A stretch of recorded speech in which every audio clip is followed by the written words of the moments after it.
organization level, we'll be discussing all these things. The very first thing that I would like to enlighten is the importance of internet in our daily life. We know that internet has opened a new world for many people around the world. No, many opportunities are available due to internet.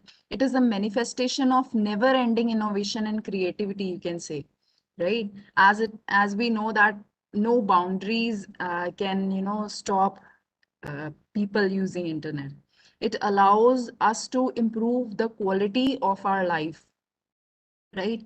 I would like to say that in our day-to-day life only, you can see even now, you are like surrounded with many devices and gadgets right now, which will be connected to internet.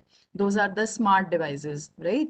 Like if you talk about at your home place, you are surrounded with a smart television, even fridges, these refrigerators these days are smart refrigerators, right? Each and everything, your laptop, your smartphone, everything and anything has access to internet. So that is why our very basic and very first topic of discussion on this session was regarding information security and importance of internet, right? So as you can see, the outlines of the session would be the internet fundamentals. Then we'll be discussing how in detail, like how internet functions, how we communicate with each other with the help of internet, what are the various protocols which are followed in it. And then what is information security and the basics of information security, that is what are the major, you can say, pillars of information security. Then what basically threats and hacks are, right? What are the risks to our information? Why we need security to the information? And what is the difference between information security, IT security, and network security, followed by the policies of information security, right? So these are the outlines which we are going to discuss today. Then further, I would like to make you all attentive by telling the like what matters, why internet matters the most to us, right? In the like we know that internet is increasingly important tool, you can say, or you can say it is a communication tool, right? Even in United Nations, recently they have proposed that access to internet services should be the part of human right, right? So you can see how influential this internet is. It is influencing not only our private life, but our public life also, right? It is influencing our professional life also. So nobody can be like, no, I'm not going to use internet. It cannot happen in any ways, right? So it allows the public to know what government is doing. It allows government to know what public is doing. It is both sided. So we can say that it has a very bright future if we use internet in a good way and in an aware uh, type of, we have that awareness that how to use internet, it can be a boon to us. But similarly, if we are unaware to what we are doing, having surrounded with these internet based devices, and we don't know how to use them, how to securely use them, then it can obviously harm us also, right? So this session is basically based on like what all how this internet is formed and how it works, and why information security is helpful to us, as it is very important to us to know that whatever we use in our day-to-day life, how it works, right? So for the very first segment, I would like to clarify that what network is basically. We know internet is a network of networks, right? When we talk about a network of networks, then what network is, we should first know it, right? This is the basic entity of internet. It is the largest network in the world that connects hundreds and thousands of individual networks all over the world, right? You can imagine that one network of one particular organization is connected to the other organization's network, and these kind of hundreds and thousands of organizations together joins together to make an internet, right? So basically, network is what? Network is the collection of, or you can say, when thousands of single entity person users connect together and make a larger network, that is network, right?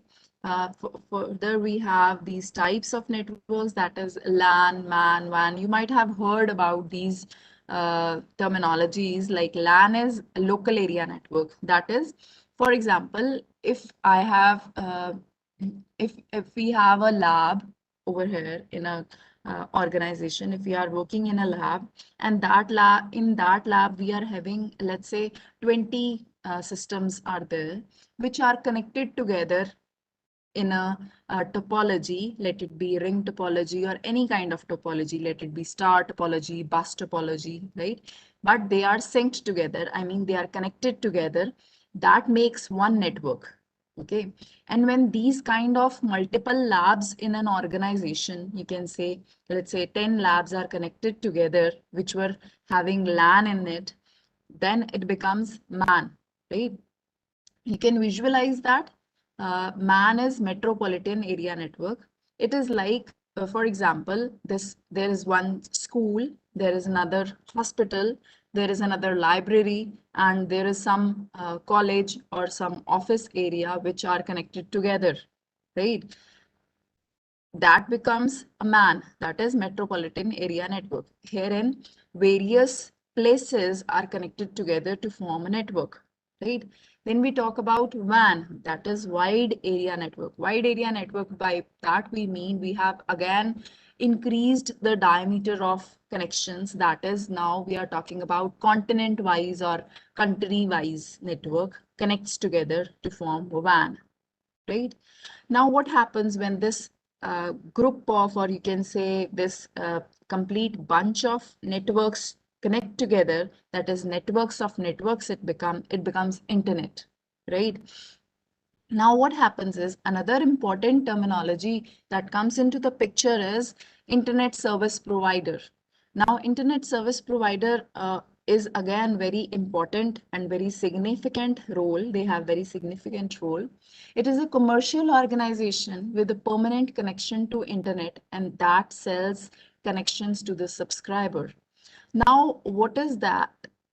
This is another very important, you can say, entity of the entire picture, wherein internet service provider are basically the service providers or connection providers commercially to the new users, right? These are Prodigy, America Online, Microsoft Network, AT&T Networks. So you see now, I hope the picture of internet is more clearer to you, like it is networks of network, right? Now here you can see it's functioning. Like from the left side, a computer is a sender, and at the right side, the computer is a receiver, right? Now we want to make like communication in these two systems, right?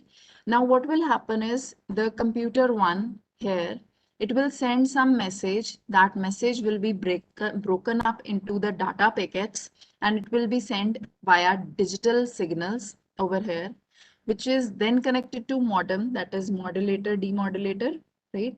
Now it is going to convert that digital signal into analog signal, and then via ISP, it will, uh, travel hop by hop on the internet from one server to the another, and finally it will reach the ISP at receiving end. It will again, a reverse game will go there. Modem, then digital signal conversion, then computer. And here the receiver receives the message, whatever this sender has sent it. So in this way, the entire communication via internet takes place. You see, these days we are using WhatsApp, Instagram, and many other devices wherein we can send messages in just a fraction of seconds. So you can see how fast this entire procedure is followed to receive the message at the other end, right? I hope the idea behind internet is clear. It is basically using various protocols, that is the suite of protocols together on which internet is based, that is transmission control protocol, TCP, and IP, internet protocol. So a set of protocols work behind this internet in order to give us this much fast service, right?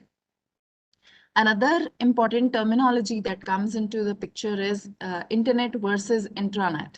Now, internet, we are very much clear with. Till now we have discussed what internet is, how it is, how we are connected to internet, what all are the gadgets which we use in our daily routine, and how the communication takes place.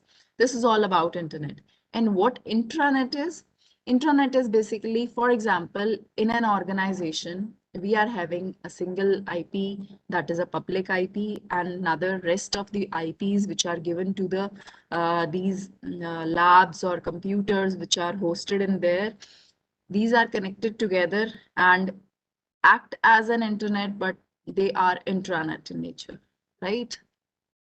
Then further, when we are talking about a public IP and private IP, we must first know that what IP is actually. IP is basically a unique address which is given to the each computer which is connected to the network in the internet. For example, we all are having our, you can say, our Aadhaar card numbers, and those are unique in nature. Similarly, each computer is having a unique address, which is a 32-bit number, which is expressed in 4 binary octets. You can see an example is given to you in the slide, like 163.1.125.98. This is an IP address of, it can be of any machine, right? So in this way, these kind of numbers are allocated to all the nodes or systems which are connected to network, right? Now, these systems which are connected together to form a network, they can have statically or dynamically configured IPs, right? Either statically, by statically we mean like we will go into the settings and we will statically put some IP on it, and then it will be, its address will be allocated to it, right? Dynamically configured means this is followed in DHCP, which is dynamical host configuration protocol, wherein it automatically captures or catches the IP which is available, right? Then followed by the subnet mask.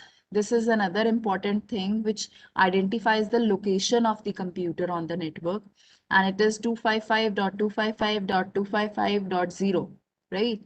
And similarly, a default gateway is also preferred in it. It is also provided so as to get connected to the network in internet, right? This data, this IP example which was given to you is belongs to IPv4, that is Internet Protocol version 4. But you see these days more and more users are, increasing. Internet users are increasing day by day. So we need um, more than these 32-bit IP addresses. As you can see, 2 raised to power 32 million, that is about 4 billion available addresses are there. But our users are increasing day by day. So by the time we have to use 128-bit address of IPv6 version, and that will be having 8 group of hexadecimal quadrats. Like in the previous IP, we were having just 163.1.125.98. Then in our 128-bit IPv6 uh, addresses, will be having dot 2 dot, like it will be further extended to 4 more octets, right? I hope the idea is clear. That is the 8 group of hexadecimal quadrats will be there, right? Then further, now we'll be discussing like how this internet works in detail, like in depth. We will be like, we already use this in our daily life, but being like not belonging to that domain, we don't have the basic knowledge about how actually it works, and how we request the server. We, being a client, request the server, and what response we get, how we get. For example, I'm a layman user. I don't belong to this computer domain. I don't have any kind of knowledge about, even a basic knowledge about how it functions and how it works, right? So what I do whenever I open a browser, Google browser, or right, Chrome, Google Chrome, let it be, I just enter the URL https www.google.com.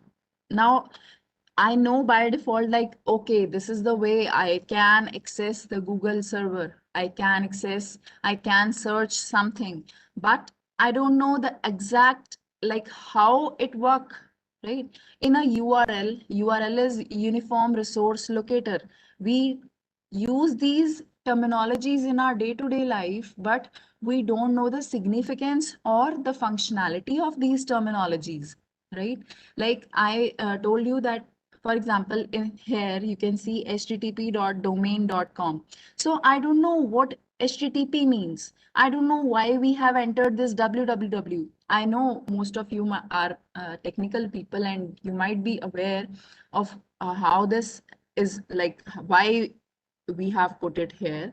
But sometimes, you have to need a deeper detail to take some preventive measures, like some security measures. You must know what HTTP is, what are the limitations of HTTP when we are using it, right? So HTTP is Hypertext Transfer Protocol. It is simple and extensible. That is, it is stateless. It is either having positive feedback, or he's having a negative feedback. By positive or negative feedback, I mean, like you can see in this diagram, here is one client. Like, for example, we are the client, and we are entering www.google.com, and this is a request which is being sent to the address.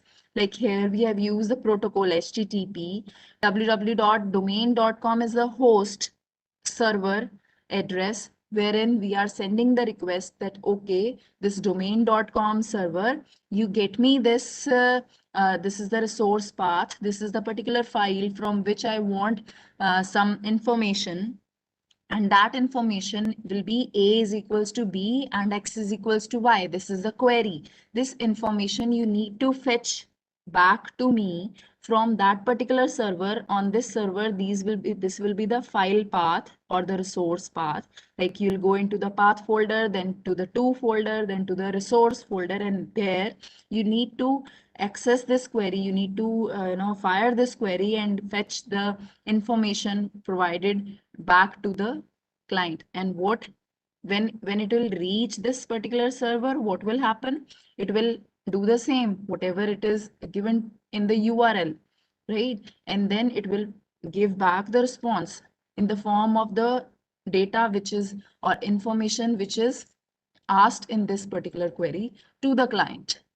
I hope the idea is clear now. What URL, whenever we write a URL with the protocol, this HTTP is protocol, then host name, then port number, and then path of, or the file name, what actually happens at the back end, right? So in this way, this client server architecture is the base of the communication to our, this internet, right? Wherein URL is Uniform Resource Locator, and another terminology is URI, Uniform Resource Identifier, wherein we check for the request parameters also, right? So same thing is told in this slide also. We are given the path name, the domain name, the file name, along with the protocol. But now you see the problem with this protocol, HTTP protocol, is that it is not secure, right? By security, we mean, let's first understand how HTTP actually work. Here is another analogy wherein user issues a URL to the browser. This URL is entered into the browser by the client or the user. it sends a request wherein this request is sent in get method and host is found. This all entire task is done on the internet, on the network layer, right? Then this request message reaches the server, wherein the server maps the URL to the file or the program under the document directory, as we have already discussed about this. And it gives, okay, whatever directory or document or file you were asking, the client was asking for, I have found that, and now I am sending you in sending that particular file to you in response. So he's writing HTTP 1.1, that is the HTTP protocol which is used. 1.1 is its version. With 200 is its status code that okay, whatever you were asking for, I have found it, and now it'll send it to the browser or the client, right?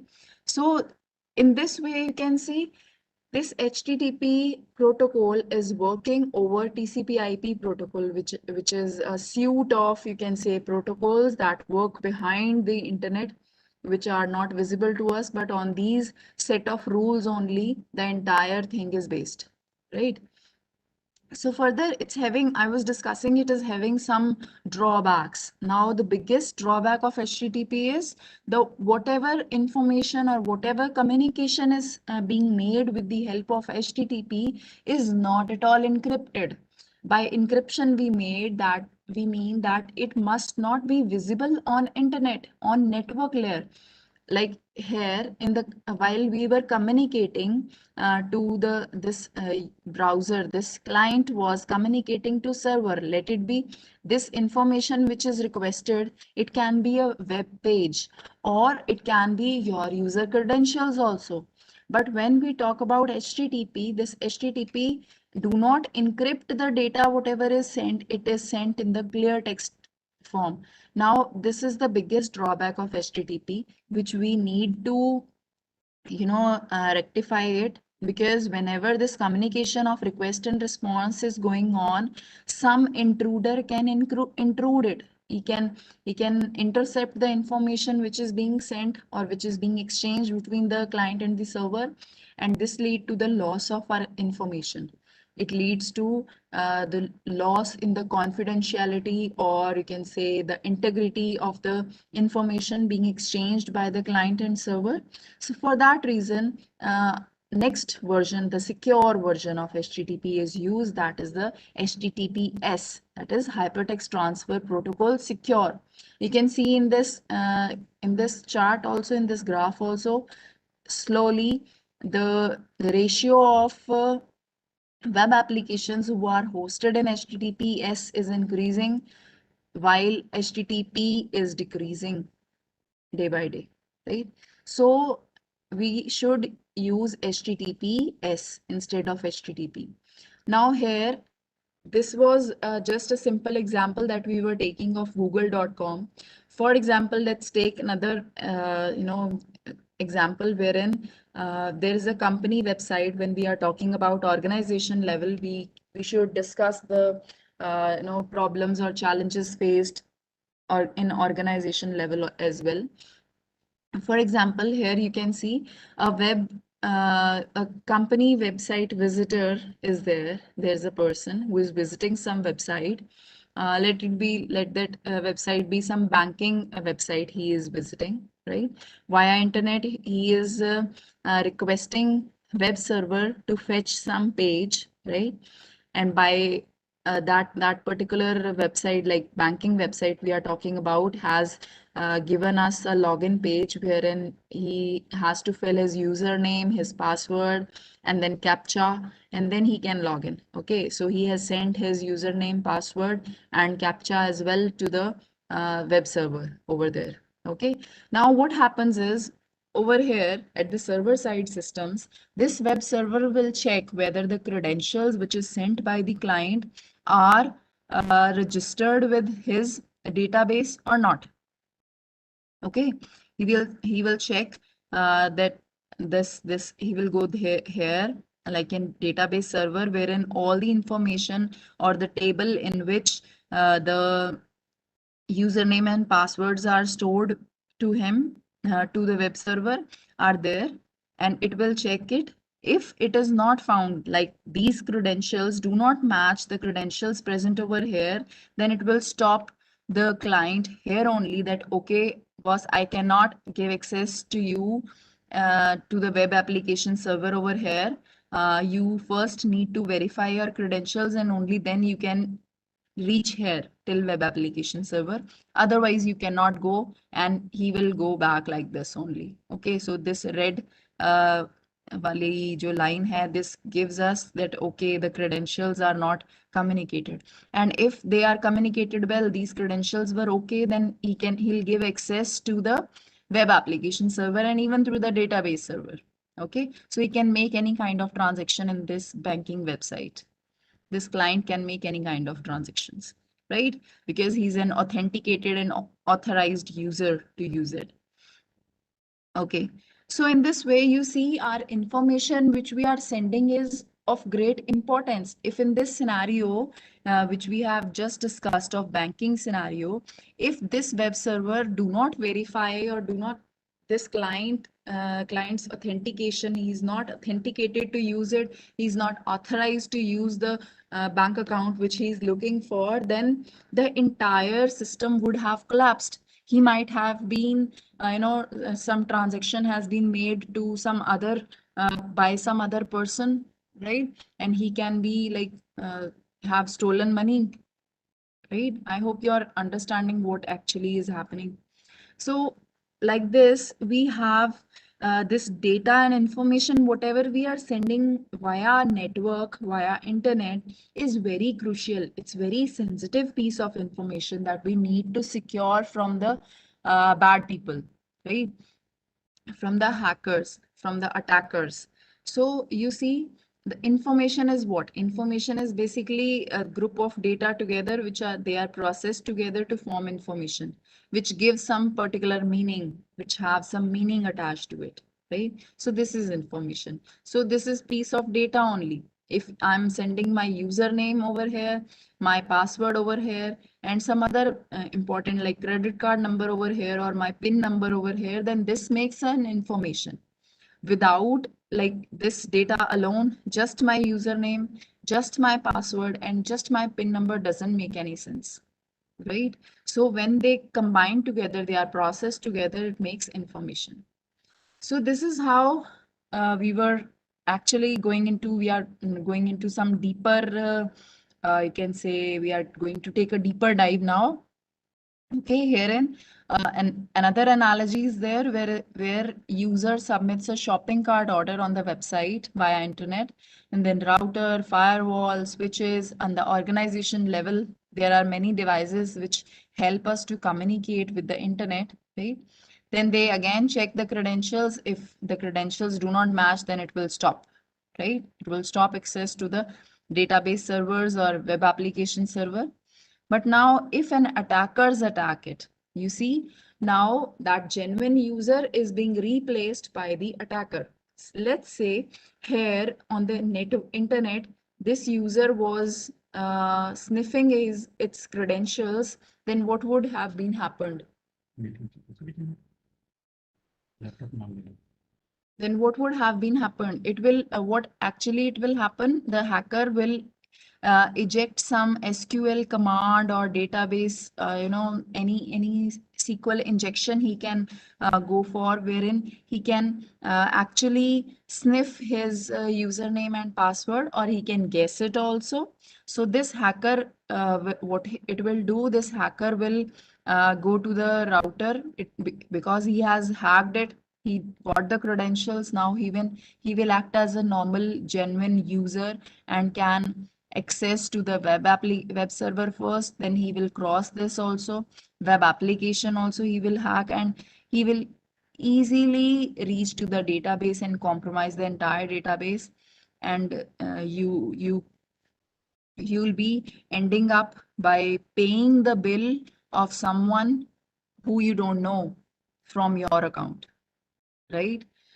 So you see the scenario. So we need to be very much aware that what all steps we should follow so that this attacker should not sniff or guess our passwords, our account numbers, our credit card, our information basically, which this entire session is based on.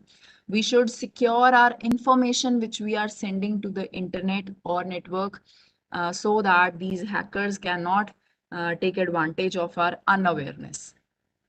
So you see, there are many kinds of attack via which that attacker can, take our information, right? So these attacks are malware attack, phishing attack, password attack, DDoS attack, man in the middle attack, drive-by downloads, maladvertisement, rogue software. So we will discuss them one by one. I hope till now we are clear with what internet is, how internet functions, what exactly is a client server communication, right? Then how an attacker attacks, what harm he can cause to a genuine user. Now we will discuss about like what actually attacks are. What are the attacks that attacker can, make to exploit your information, to exploit your database, and leading to a big loss. Okay, so here is first one is malware attack. Malware attack is an attack wherein some suspicious or some malicious software is installed, and we don't know, we are unaware. Like for example, we were downloading some file we were downloading, like in drive-by downloads. What happened is, like for example, I'm downloading some movie from the internet, that is not from the a valid or authenticated website. It is from ABCD website, let's say, which is not at all secure, right? And while downloading that movie from the website, being an unaware user, some rats are basically rodents, you can say. We cannot actually see, like rodents, we do not invite rodents to come to our place and cause harm to our furniture or something else. Similarly, whenever we download something, some important file we download, few files are there, right? Those are rats are remote access trojans. Those trojans are hidden into that download, and we unaware, being unnoticed, and we do not observe that something else is also being downloaded. It gets uh, installed in our system, and we being unaware, at the back end they are like installing it, and those services are running and they are consuming our processors, our resources, and we being unaware, we fall into the trap of this attack, right? Then next we have phishing attack. Phishing attack is basically when, for example, an email comes to you that this email is from ICICI Bank, and you are very important customer of ICICI. Kindly update your password, or kindly update your PIN number. And I being an unaware user, I'll see, okay, this email is from ICICI, it is very important to me, and I need to check whatever they are saying, and I will do accordingly.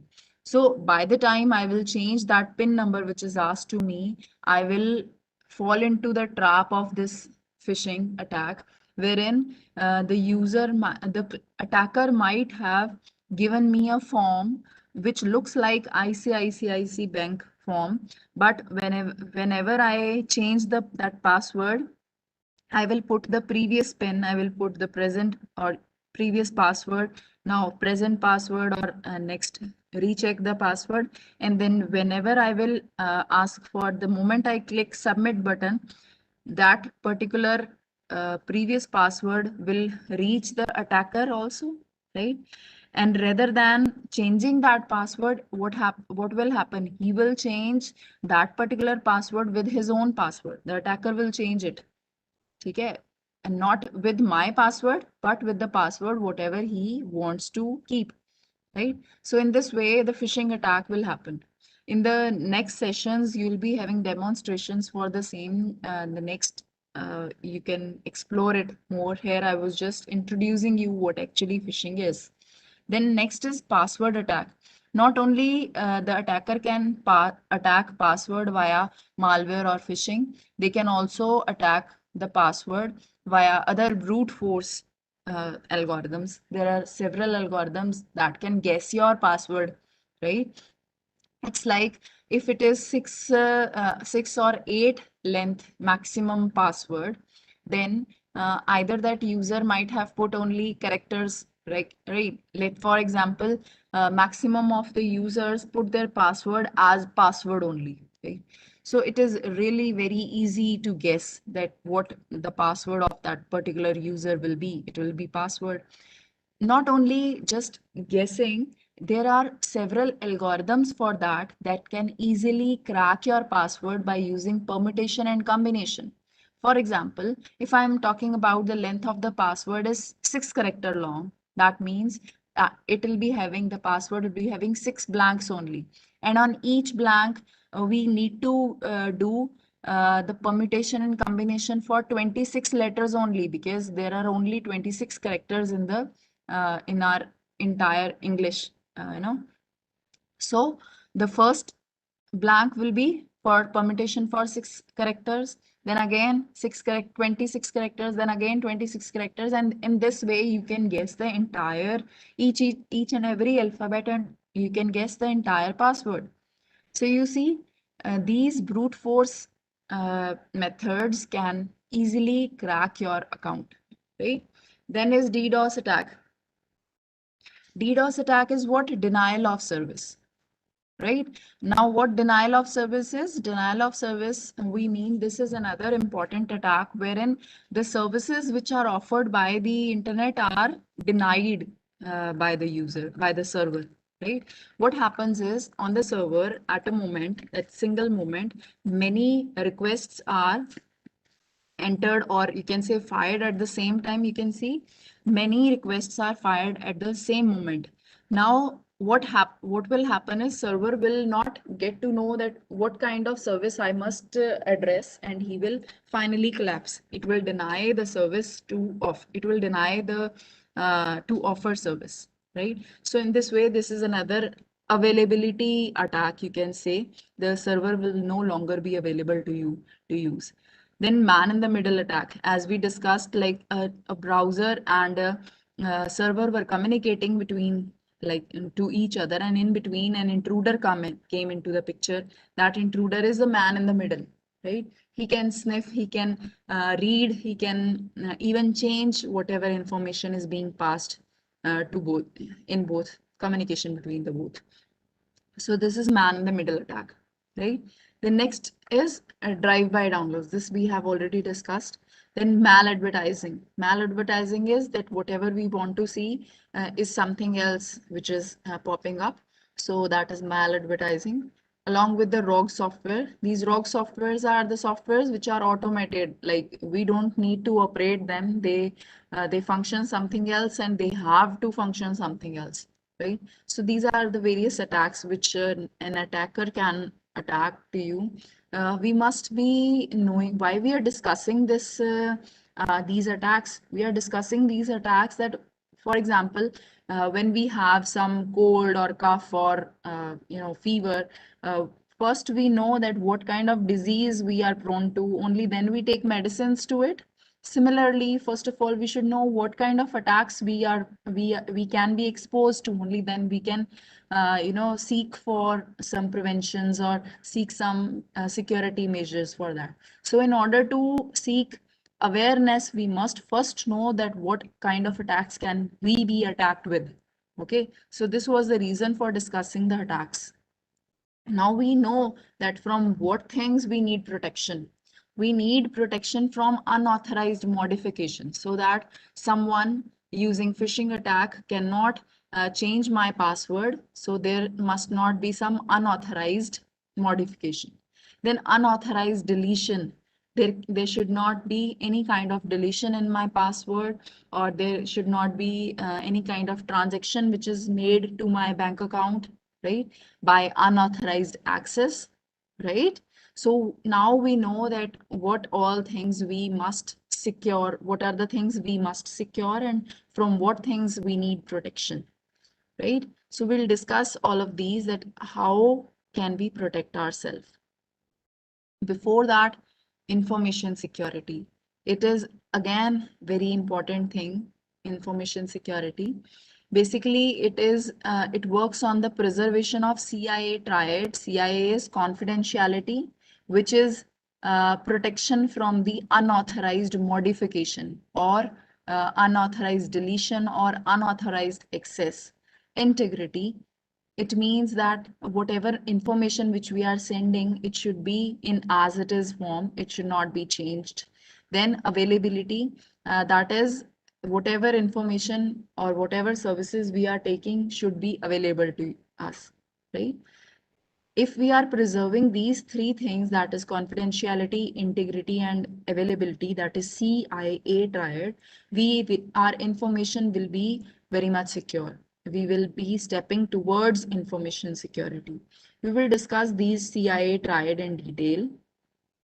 First, information is an asset which, like other important business assets, have value to an organization and consequently need to be suitably protected, right? And this is a process of protecting the intellectual property of an organization, basically. Whenever we talk about an organization, the whole soul organization is relied upon the information only first, right? For example, if there is some IT company who is having the projects of you see some projects, IT projects are there, and they are having a deal, they are having SRS, and they are preparing a software to be launched to their client. If suppose that SRS is exposed or given to some competitor company or some other company, right? We can easily grab that project. We can easily take away that project from that particular organization, right? So you see, the information at the organization level is very important to protect, right? We need to minimize the risk of exposing that information to unauthorized parties, right? How we will do it? We will prevent we will preserve the confidentiality, integrity, and availability of that particular information, along with the authenticity, accountability, and non-reputation, as well as reliability is also involved. So by working on these verticals, we can easily lead to the secure information. So you see, so these are the basic stakeholders, that is product, people, and procedure, and we need to, you know, uh, convince our, communication that it is very much secure and safe, as CIA is the heart of information security. Okay, so how and what kind of attacks can be there on the confidentiality first? Let's discuss the confidentiality attack first. Someone can crack your encrypted data. This can happen easily. Okay, if we have, if we are sending our credentials in a clear text form, anyone can easily know our passwords. And if we are using it HTTPS protocol, then our data will be sent in the encrypted data will be there, but someone can crack it. Still someone can crack it. If there are encryption algorithm, then there are decryption algorithms also, which attacker can attack, right? There can be man in the middle attack also in the plain text. A similar thing which we discussed, that if I am sending my credentials via HTTP, then those will be in the clear text form, right? And man in the middle who is sitting in the network, he can sniff my password and can misuse it. Okay, it can be unauthorized copying of sensitive data. Like for example, the organization has copied our SRS and business rules, right? Now what? That project goes out, it is leaked, right? Or installing spywares or malware on the server, right? This can be another attack. Then if we talk about integrity, by integrity we mean that whatever message we have sent is in the like is in the exact form when it is received, when it is being received at the receiver end. For example, if a sender has send hello world, so that means the receiver should also be receiving hello world only. If it has changed to yellow world, or if it is changed to hello ma'am, then obviously the integrity of the message is not there, right? So how integrity is attacked? Web penetration by malware insertion, right? Yeah, some maliciously accessing server and forging records are there, or some unauthorized database scan is there. Somebody has seen your database and that it is exposed as well as it is exploited also.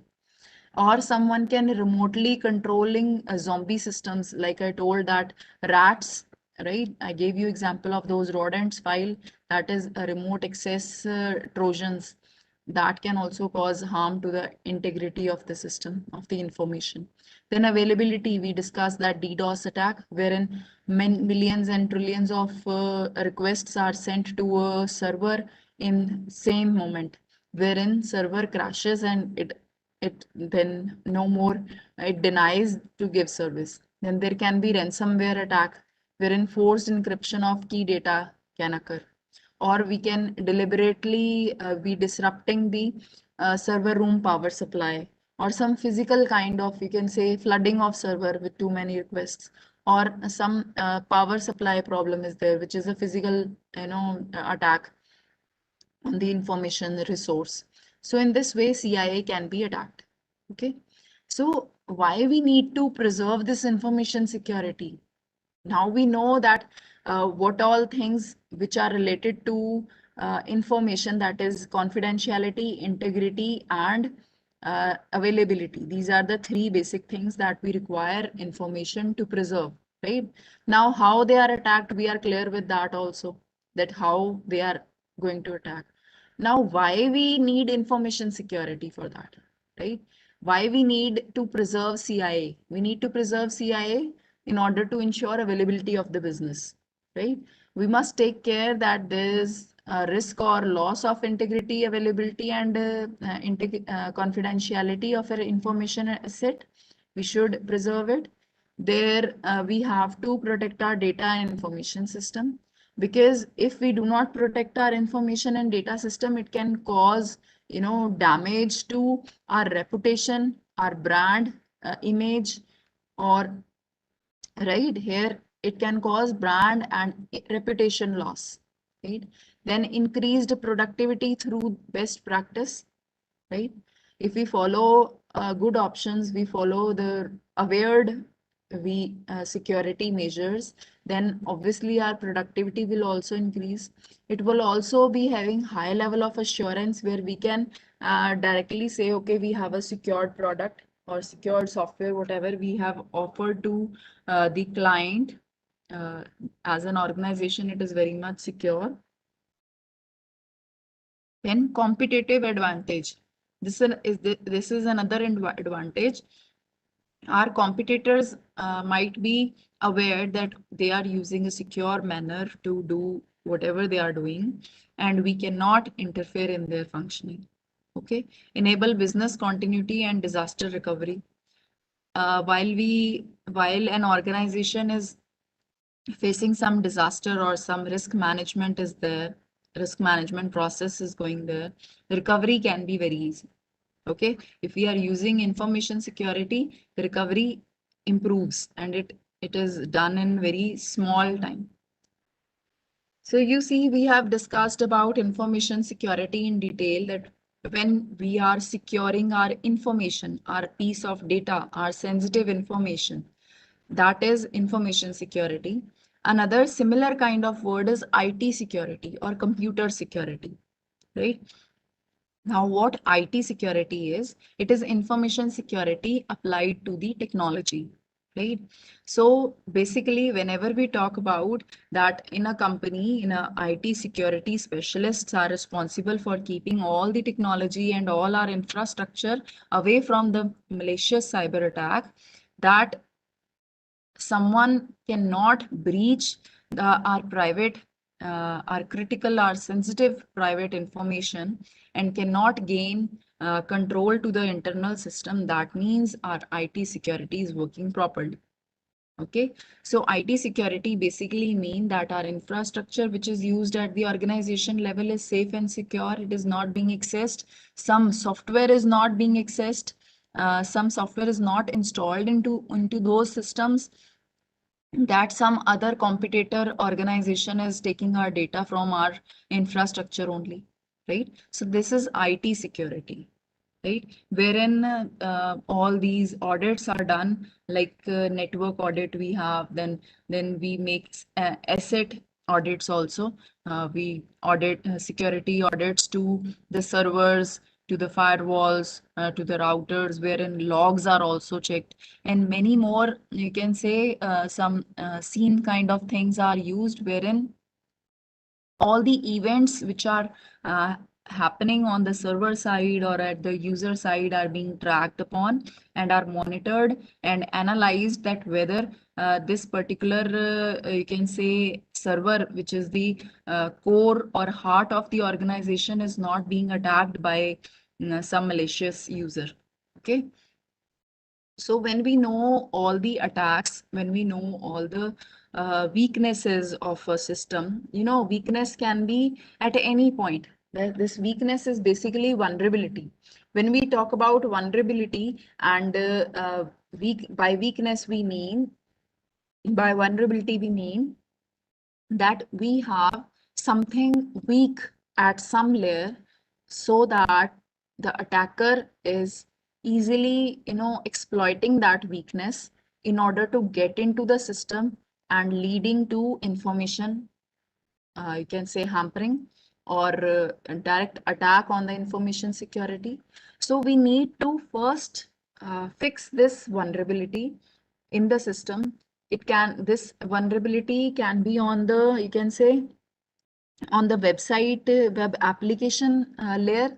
It can be on the network layer. It can be on the server side problem, right? So we need to fix these vulnerabilities. So in order to fix those vulnerabilities, we must first identify that what vulnerability is, right? We need to first see that my website which I am using, if I'm using a banking website, then whether that website before being hosted on the server, is this website not weak? Is it using the proper measures, security measures are being used on this website? Is it very much secure for the layman user to use it? So the people who are unaware also, if they send their credentials, are they being encrypted at the back end? Hmm? So all these points we have to see. We being a government officials, we need to first ensure that whatever we are using, whatever website we are using, whether it is some mobile application or some web application or some desktop application, is it safe? Is it secure? Is some vulnerability present over there or not? So for that reason, we must have the security audits for each and every application which we are using, whether it is a web application or mobile application. We must ensure that a security audit should be there. It must be security audited by some experts, by some specialists. Only then we must host it. Okay, so identification of the vulnerability is the very first thing that we need to know. Then it is followed by analyze and evaluation. Now we need to analyze those vulnerabilities and we need to evaluate them, that how weak it is making our website. Okay, that is it important for us to, is it important for us to fix it or not? Okay, then next we have treat, then we have to fix it. Okay, while we are having vulnerabilities, we must fix it. So by treating them, we can fix it. So further, vulnerability, as we have discussed, it is weakness of an asset. It is weakness of an asset, and that can be exploited by anyone, any one or more attacker, right? Here it refers to a bug or defect in the hardware of software that can cause damage to CIA, right? Similarly, next we have threat. What threat is? Threat is a kind of attack which is posed to the weaknesses of some application or some network or some asset, right?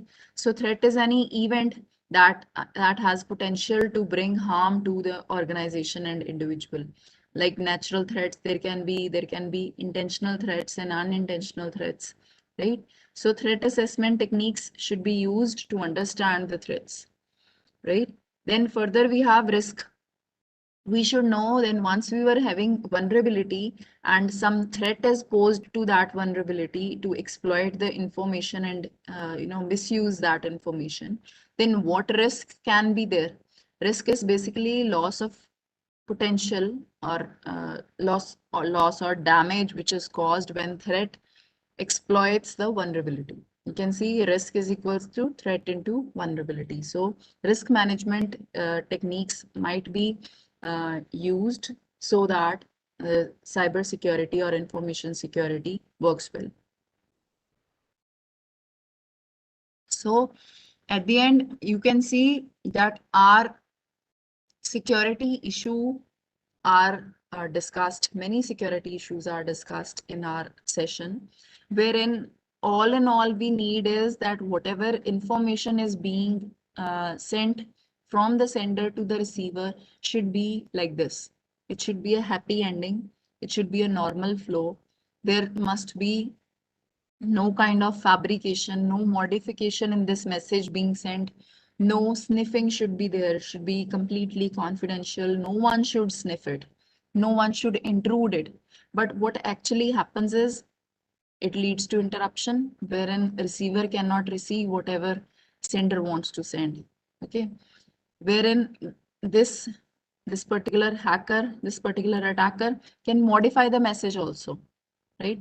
He can intercept the message also. We can quietly listen to whatever communication is being going on. So that will be the unhappy communication. It can lead to fabrication. If even if sender has not sent it, he will make transaction to your bank account. This attacker, this is fabrication. Then there will be total reputation loss. Okay. So for that, if we are hampering the interruption in the communication, if attacker is interrupting in the communication, he is uh, posing threat to availability, which is again threat to information security, because availability is one of the three pillars of information security. If he is modifying the message which is being sent, then he is posing threat to integrity. If he is intercepting whatever information is being transferred or whatever communication is being done, he is posing threat to confidentiality. Then if there is some fabrication in the message, then he is posing threat to authenticity. So these all are security issues. And if there is a reputation loss, if a sender is sending, I have sent you, you get it, he said no, and this receiver sent, I have sent it, you received it, he said no, that means the service is unreliable. That means he has loss of reputation. Okay, so these all are security issues, right, which must be fixed with no time. We know that we have evolution in technology, we have an unexpected success. We are moving towards that era where the entire thing, all the devices are generating information, in wherein you can see in the slide in 1990s we were having basic connectivities. Okay, just connectivity, just we were having a computer that was not a part of network even, right? In our 2000s, we get application specific online content, right? Then in 2010s, we got that cloud thing come into the picture, wherein we can easily, just pay for whatever we have used, and we need not have to install the softwares and you know uh, the usage of internet services become very easier. And now it is an era of IoTs, which is, you can say, amalgamization of various technologies together and making our life very easy, right? So when we are moving towards more and more of technology, I can say, boom, we have, we will have the security problems also. And for those security problems, we are having the security solutions also, right? These security, as the security problems are increasing, we need to ensure that there is evolution in the solutions also, because evolution will never stop, right? So this is an unexpected success which we have seen in our lifetime, right? Wherein cyber security, network and information security are, you know, two tires of a motorbike. So we need to work on these two things, right? We must be aware that what cyber security is. We must be aware how to use our information, and up to what degree we should encrypt it, right? We must know that what kind of technology we are using. Is it harmful for us to send a particular information online or not? We must focus on the people.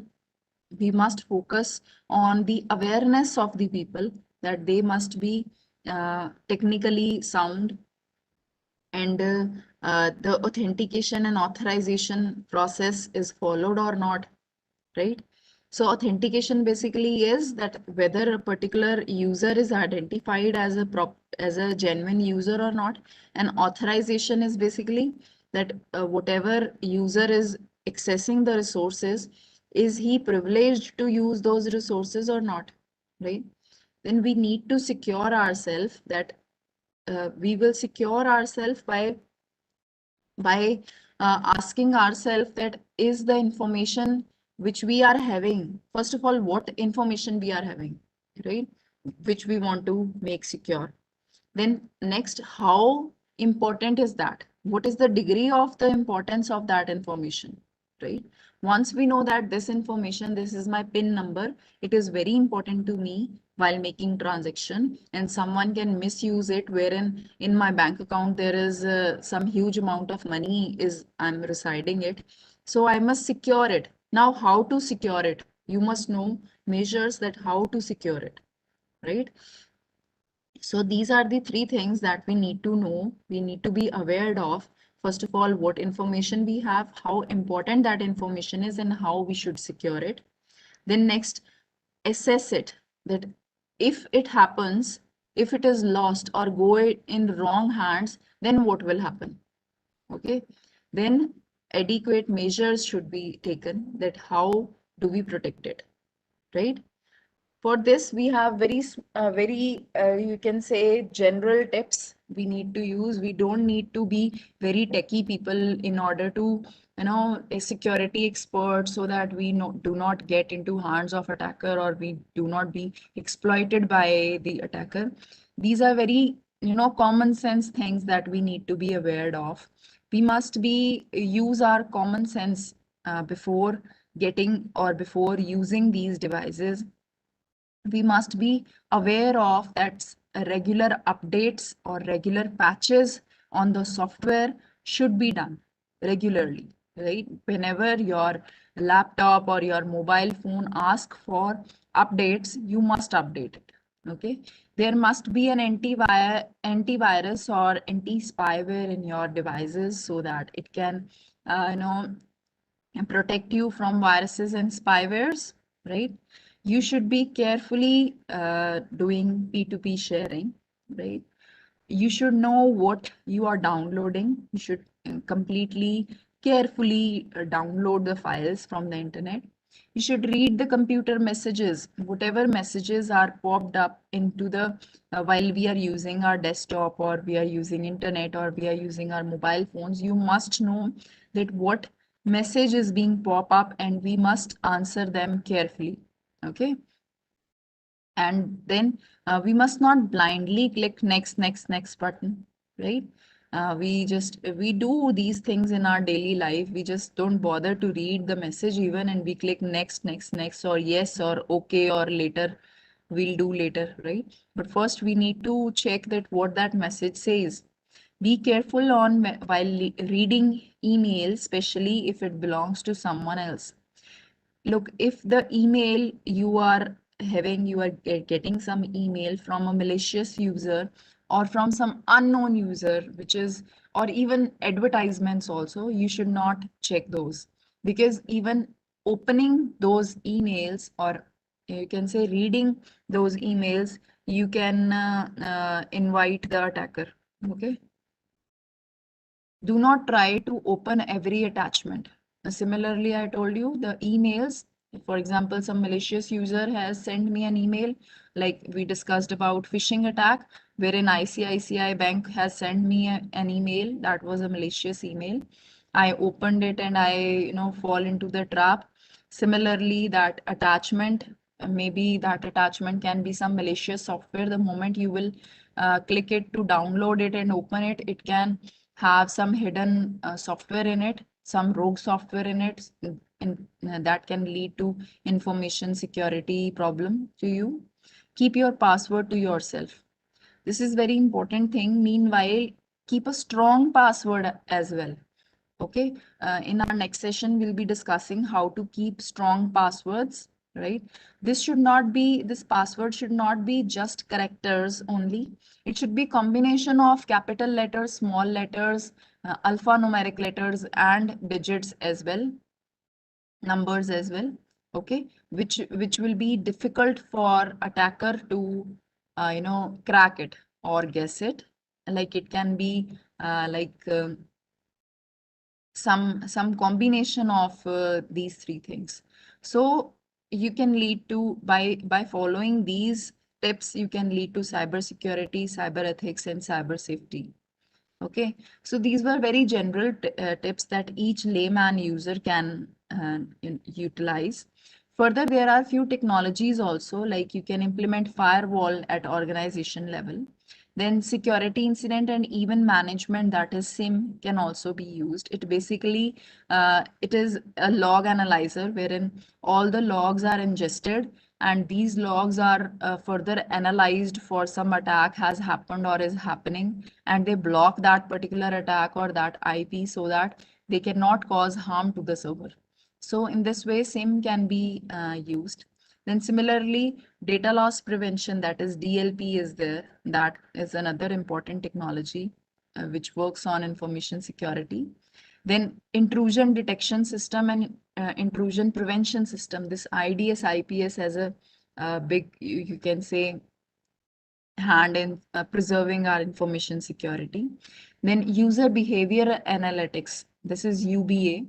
In this, the behavior of the user is checked with if a particular user is, they are making try to getting logged into a server more than 10 times or 20 times or 30 times, that particular user is checked that whether this particular user is a genuine user or some attacker.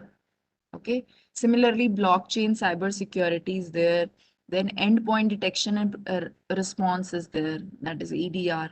Then another important thing, that is CSPM, which is security, cloud security posture management is there. So these kind of information security technologies help us in preserving the information security along with the awareness. Okay. So I hope the idea behind this session is clear to you. We have discussed the internet functioning, also the importance of internet also, as well as information security as well on the organization level. So we must ensure that and be aware that what are the various flaws that we make, what are the various, you can say, mistakes that we make, and we invite attackers to come and attack. We should be aware to that. More and more information is required to, polish ourselves so that we be in a good hands and we use the services of internet as a boon. Okay. So thank you, all of you. If anyone is having any kind of query, they can ask me. My email ID is also written. Yeah, thank you, ma'am, for your wonderful and knowledgeable session. I Thank think it you. was very clear. Thank you. I think most of the participants got the idea, like what are the things you have to take care at individual level. So in the meantime, I request officers, if you have any questions, kindly post it in the chat area so that mom will try to answer those queries. So the first query is, what is CAPTCHA? I think somewhere you have discussed about the CAPTCHA, ma'am. So what is the significance of CAPTCHA and why is it used? Yes, sir. CAPTCHA, I would say that previously what happens is there were just two options. One is the username, another one is the password whenever we have to log in into the website. Right now, in our upcoming sessions, also when ma'am will be telling you, Kajal ma'am will be telling you that what kind of passwords we should, strong password should be used. Now, what happens is these attackers are equally smarter, equally techie like us. When we move in the positive side, they move in the negative side, right? Now, if someone is, for example, I give you one example. If someone is using, let's say I am the user, right? So my username will be Karanpreet. Usually people keep their username as their own name only, right? So it is very easy. Like some even if sir want to attack me, what he will say, okay, she is the one, her name is Karanpreet, so the username is very much clear that either her username will be Karan or Karanpreet, right? So username is easy to guess. Then next come is password. I have told you that there are some brute force algorithms by which you can easily crack the password, right? Now, the third thing come into the picture, that is CAPTCHA. Now, why CAPTCHA? We have set another CAPTCHA over there. This CAPTCHA is always an image of a bunch of characters and letters together. They are maximum of six digits in like six places. It can be alphabets, it can be digits also. So this image is added into it so that if some attacker is using some program or some you can say some algorithm is being used to crack the password and username, he should not be able to crack the captcha, because this captcha is an image which is being used, and most of the algos do not work on the images, right? So we ask the user to put that image, whatever written in the captcha, into the block, into the text section, which is provided in the text field, which is provided there, so that there can be a third option in order to check the authentication of the user. Right.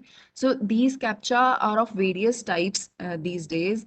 These are like pictures also. Like you might have seen that sometimes it is a mathematical problem to solve also, like 5 plus 2, it is given to you and then you have to write, okay, this is 7, right? So captchas are also of different types. Sometimes it is given like you see wherever there is a bus, you can see in the image, various images are given to you and you have to just spot those red lights or buses in those images, and you say, okay, it is done. Right? So these different types of captchas are implemented along with the username and password in order to enhance the, or in order to provide the security to the system, right? All I right, hope ma'am. it is clear to you. Yes, ma'am. Yeah. In addition to that, like what Karanpreet ma'am has said, like CAPTCHA is also used. Like no robots. Right, right.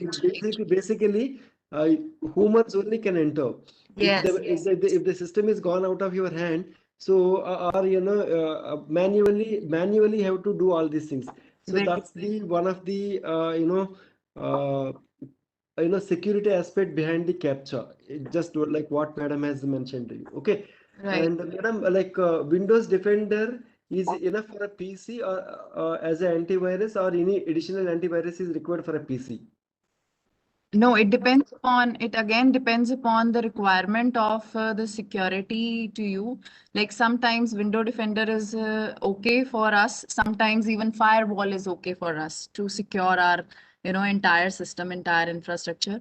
But being like an individual user, we must promote the usage of antivirus, right? It is important to us. All right, ma'am. So thank you, ma'am. Thank you so much. I think there are so many questions. I think all the questions are going to be addressed by No, Kajal madam also in her presentation she is going to talk most of the things like which are raised.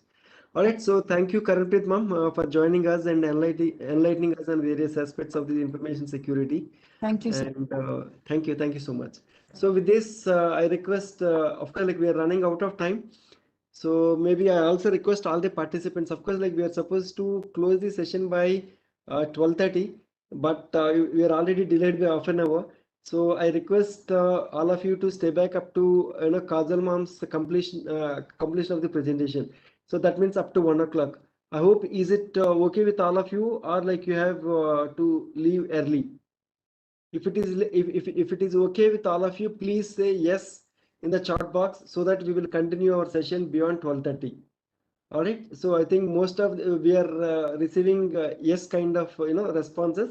So we will continue till her session. All right. So because these are all wide large concepts which requires lot of time, we are trying to explain as much as possible, not in just reading the kind of thing. Okay. So thank you for all your cooperation and support.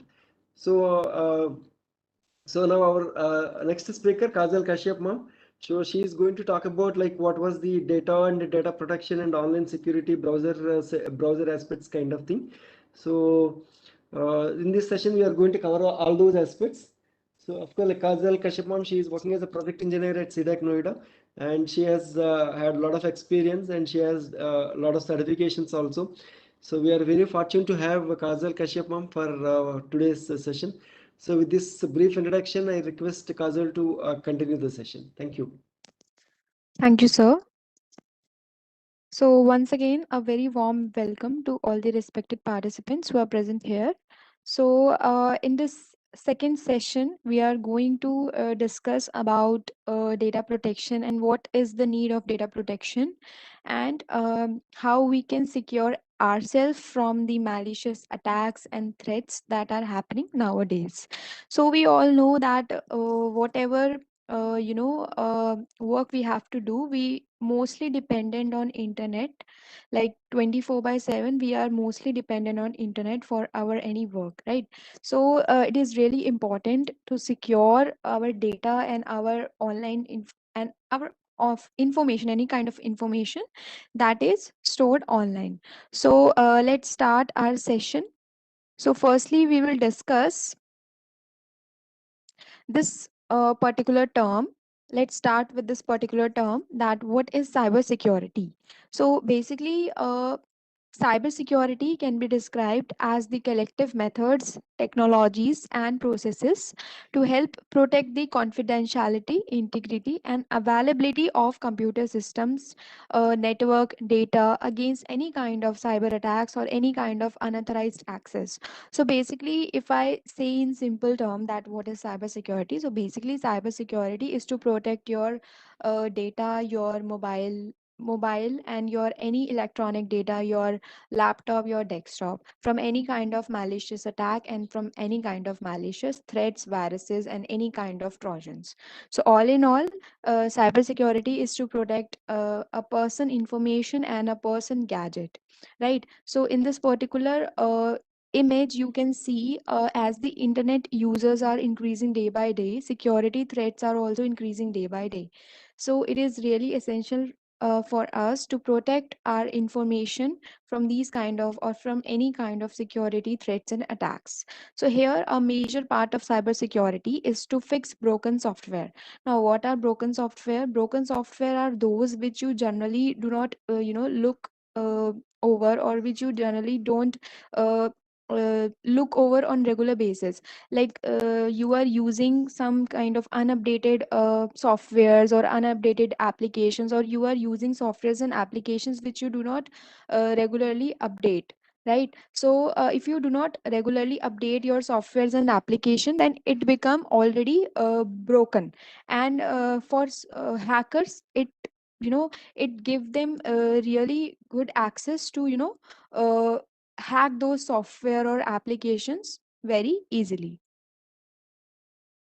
Okay, here these are the few components that we have added when we are talking about cybersecurity. So whenever we are talking about the cybersecurity term, here comes the online privacy. Then we have the security padlock, surveillance cameras that the cameras that are 24/7 online, and then we have secure payment. When it comes to the secure payments, then definitely cybersecurity comes to a plays a very important role. And then we have antivirus firewall, then we have mobile security, global secure shield, and then we have computer security. So here we have used few components. There are very huge components, but these are the few examples that we are going to talk while talking about the cybersecurity. Now, if we are talking about cybersecurity, then also there are some goals of cybersecurity. So first, there are three goals of cybersecurity. First one, we have confidentiality. Second one, we have integrity, and then one we have availability. So we also call it as a CIA trait. And without these three, goals, cybersecurity is nothing. If one of these component is broke or vulnerable, then uh, there is no importance of cybersecurity. So one by one, let's talk what is confidentiality, integrity, and availability. So in simple term, if we talk confidentiality, that means only the authorized person can only access that particular information, or can access some important information. And whoever the person that are not authorized to view or access that particular information or data, he cannot see that particular information, he or she cannot see that particular information. And if we talk about integrity, let's suppose there is one sender and there is one receiver. So let's suppose I am the sender and I have sent one particular message to the receiver. So receiver should also receive the same message that I had sent, right? Like if I had sent hi, how are you, so receiver also receive that same message. So integrity is to maintain the data accuracy, we can say that. So integrity means to that whatever data we are sending to the receiver, he should also receive the same data, it should not be changed. Now if we talk about the availability, so those the person who is authorized to see that information or to access that particular important information, uh, all the resources that he will be needing, it should be readily available to him. Okay, so whenever he will be needing any resources or anything, it should be readily available to him. All right. Now, if we are talking about cybersecurity, then cybercrime is also an important term that that basically comes here. So basically, if we talk about what is cybercrime, so cybercrime is a criminal activity that either targets or uses a computer network or any kind of electronic devices to basically steal your data or steal your any information. So, a major attack vector of cybercrime is to exploit broken softwares. So, we had already discussed what are broken softwares. So, those softwares which you do not update on regular basis, and application and any data which you do not protect, right?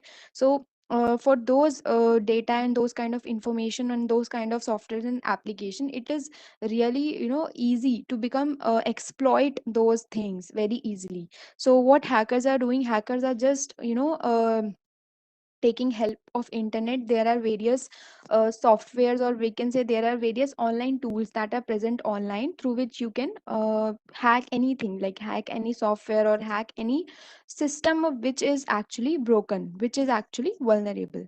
Now if we are talking about cybercrime, then we have these three terms. First one, we have the vulnerability, then we have threat, and then we have risk. So let's discuss one by one.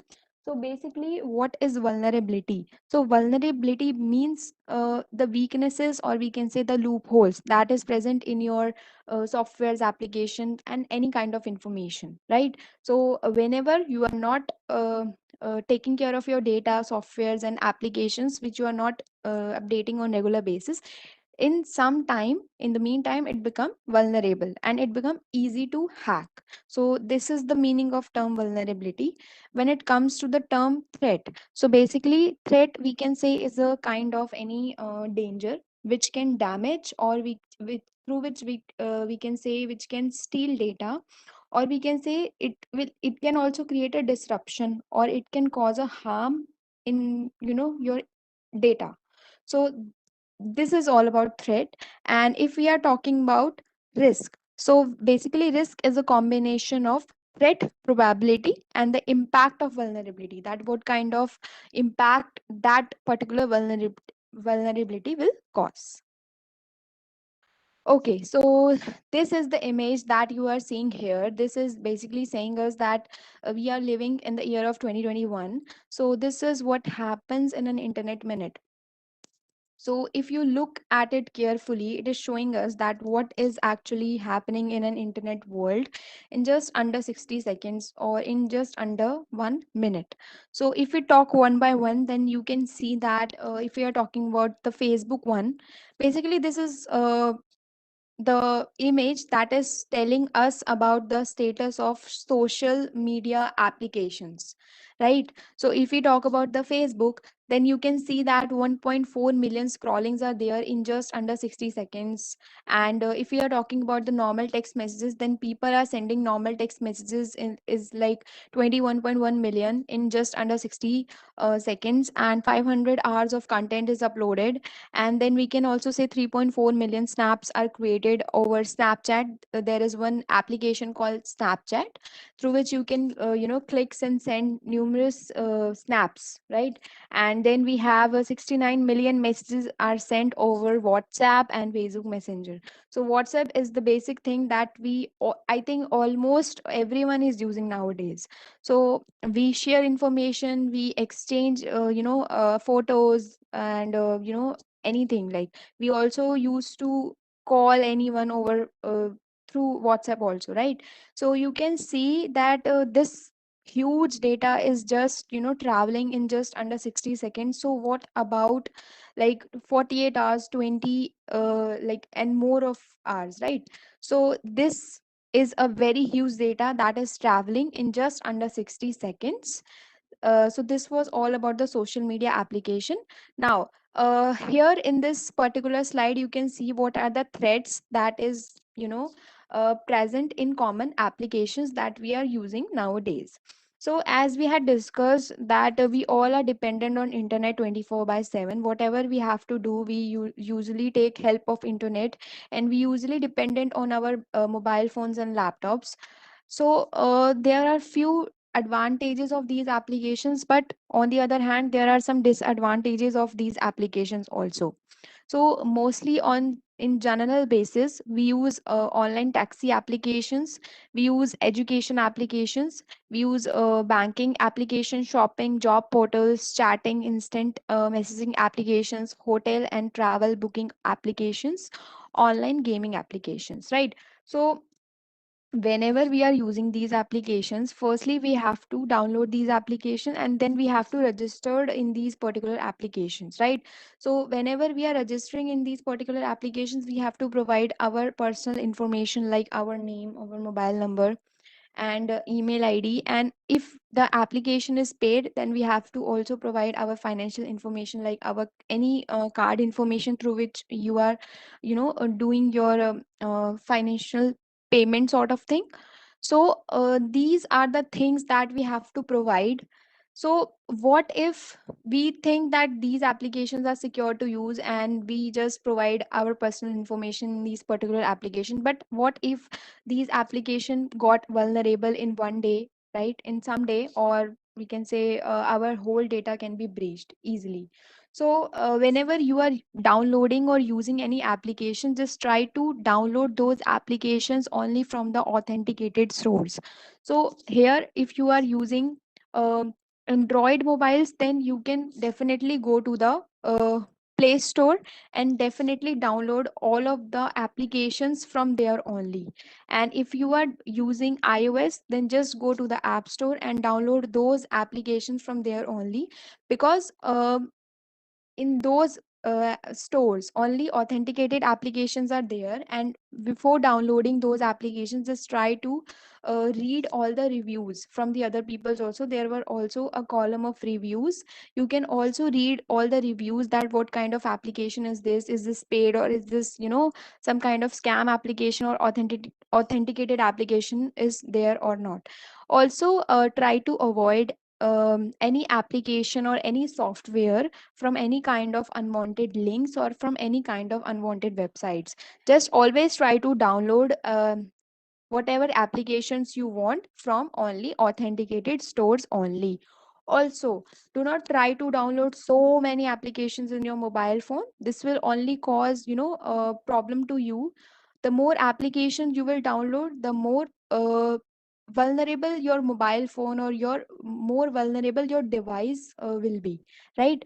So just download only those applications which you usually uh, use on daily basis, and do not and just delete or uninstall the applications which you do not use or which you do not use on regular basis. Also try to update those applications on regular basis so that it will be secure enough and it will not be broken, and it will the hacker will not be able to exploit those applications on easily basis, right? So let's move ahead. So here the image you are seeing is how does Google track you. So there is a question in everyone's mind that how Google knows about us everything, how Google knows us very well, that what is our likes, what is our dislikes. So basically these are the few components through which Google are taking help. These are all the, we can say, applications that are of Google only. So Google will track us through Chrome browser, through whatever the browser history we have, whatever the websites we visited. So uh, always try to ensure whenever you're done with your internet activity, or whenever you are done with your office work or personal work, just try to remove or just try to delete all of the history on regular basis. So this will protect you from any kind of tracking or any kind of um, we can say hacking thing. Next one we have YouTube. So whatever the videos you watch on daily basis, if you are if you are uploading any kind of videos, or if you are watching any kind of videos, then Google will try to analyze that what kind of genre we are watching on YouTube, or what kind of likes are there on YouTube. Next, it will take help from Google Maps, Hangouts. This is one of the applications that is present in most of the mobile phone, which basically saves our contact information and our conversations, like our text messages information. And then we have photos applications, which basically tag uh, people and places in that particular picture. And then we have a calendar application. Then we have Google search application. Then we have Gmail. We all use Gmail, and mostly our contacts email, whatever the email are sent and received are present there. And whatever the shopping applications that we are using, whatever the ads we click on, and whatever the news and the websites that we basically visit on daily basis. So these are the few components through which Google are taking help and taking information about us. Now here is the next topic. What is digital footprint? So basically digital footprint is, we can say, is a trail of data you create while using the internet. So whenever you are using internet, for instance, if you are using internet for just a minute, it will also create a trail of data, whatever you have visited online. So a digital footprint is a trail of data you create while using internet. So it includes whatever the website you visits, whatever the emails you send, whatever the emails you receive, and the information you submit to online services. So be careful about what you share, where you share, and with whom you share, because whatever you are doing, it is stored online in a kind of a trail, right? So we just need to careful from right now, that whatever we are sharing, we will be thinking twice before sharing anything. And where we are sharing, we will also think that what will be the cause, what will be the impact of that sharing thing in the future, and on which platform I'm sharing this particular information, what can be the harm of that sharing thing of that thing, and with whom I'm sharing that particular information, right? So there are two types of digital footprints. First one, we have passive, and the second one, we have active. So if we talk about one by one, so passive is a digital footprint, which we can say is a trail of data you unintentionally leave online. So whenever you are doing anything on the internet, you basically share your information and leave some kind of information online which you are not aware about.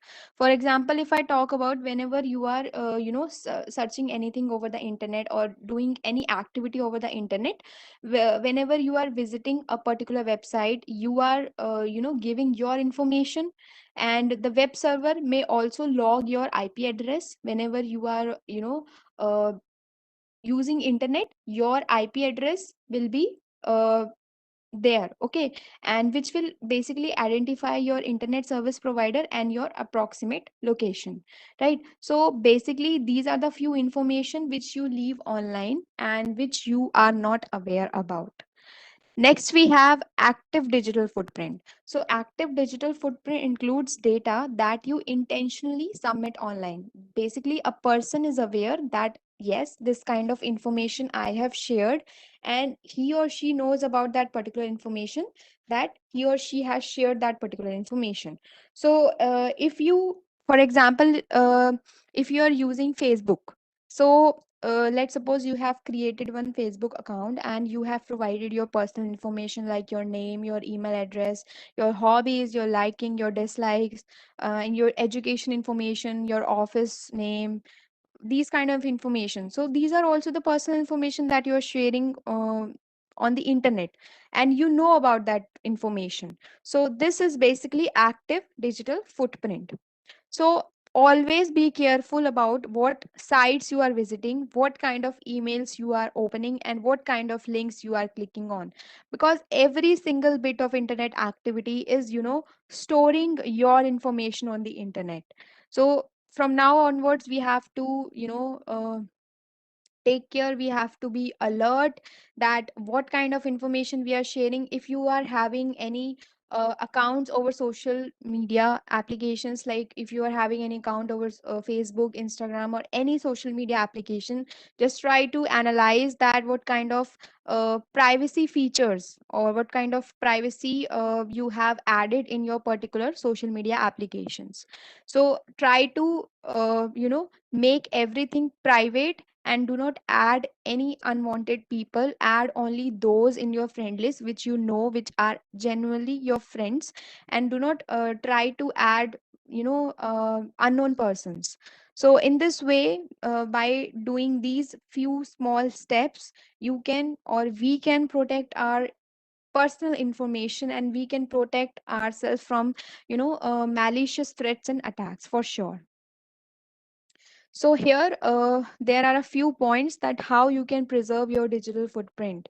So always think long term before posting anything and anywhere, and try to think that what can be the impact, or what will be the impact of this thing in the future.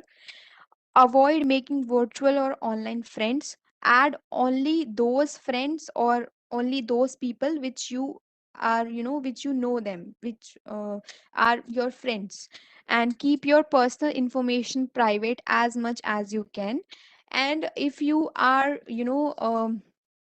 if you want to know that if any profile of or we can say if any person is genuine or not, then try to verify that person profile on different social media applications.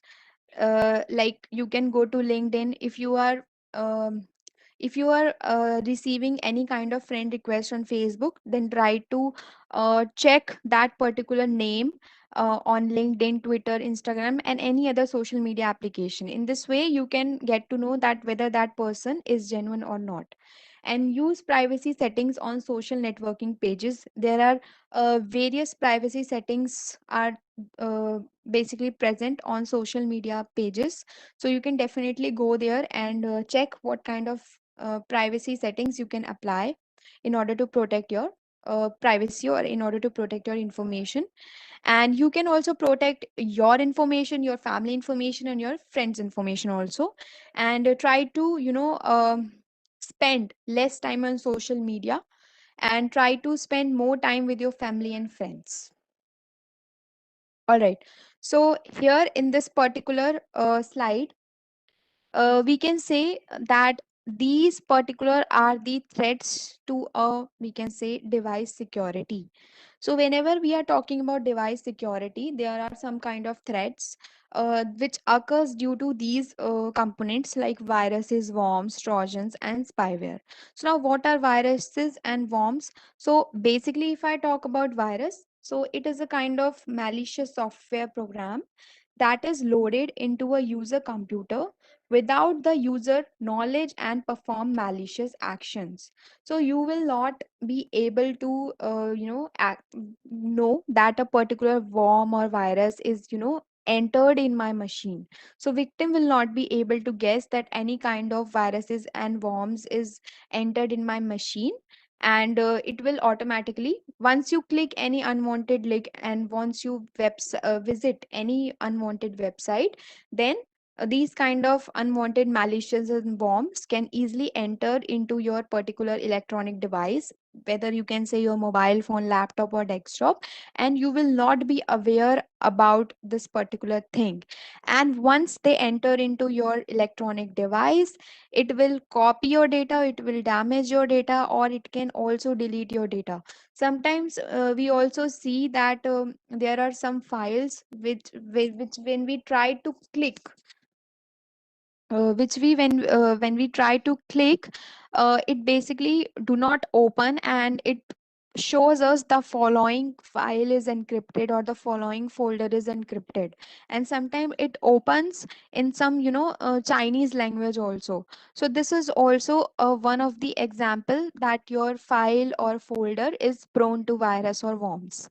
Next one, we have Trojans. So basically, Trojans softwares are basically works in the background, and the victim will not be aware about this thing that uh, we can say the Trojan has entered into their particular system. So basically, a Trojan horse, or we can say a Trojan, is a type of malicious code or a software that looks legitimate but can take control of your computer. So basically, a Trojan is designed to damage, disrupt, steal, or in general, cause harm to your data or your network.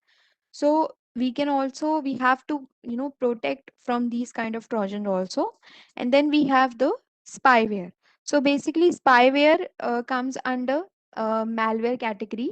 So basically, this spyware, so basically there are few softwares that comes under the category of spyware. So these can be used to steal your personal information, such as your account passwords and credit card number and any kind of financial informations. So once spyware software is downloaded into your system, or we can say install into your system, whatever you are doing, let's suppose you have opened any browser, it will show the hacker that you have opened any browser and you have written the query like whatever you have to search for.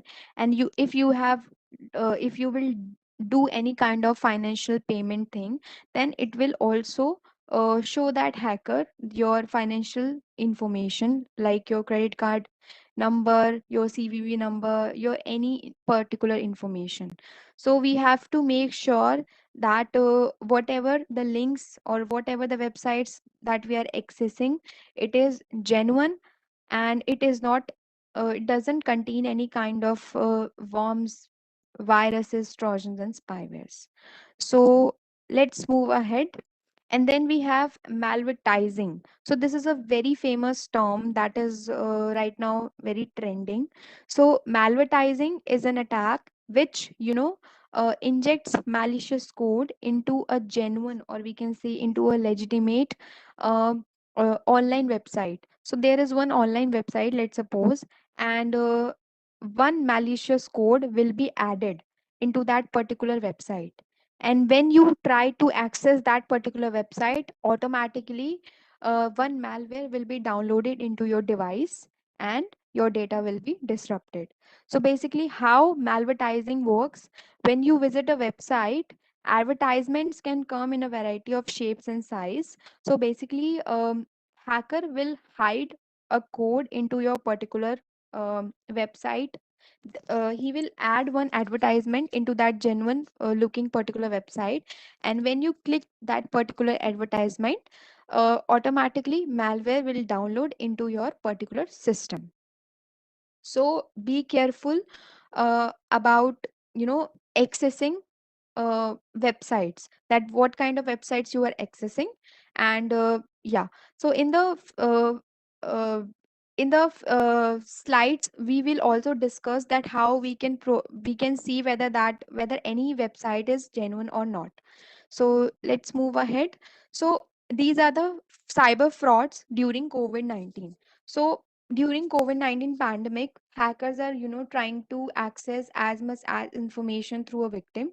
So there are also numerous cyber frauds are going on. So first one, we have the most famous attack, that is the phishing attack. Then we have tab nabbing, identity theft, donation mask scams, ransomware attack, fake medicine, and anti-corona drugs. So these are the few frauds that we can discuss that is happening during COVID-19 pandemic situation.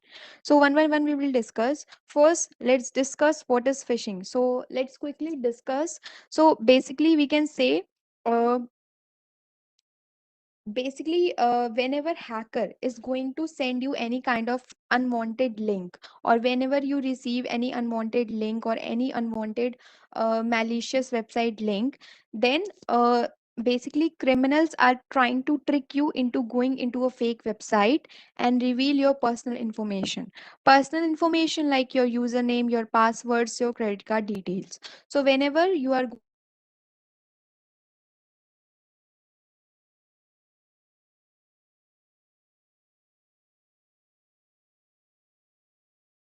into a fake website and reveal your personal information. So Hello, Kazal, we are not able to hear your voice, madam.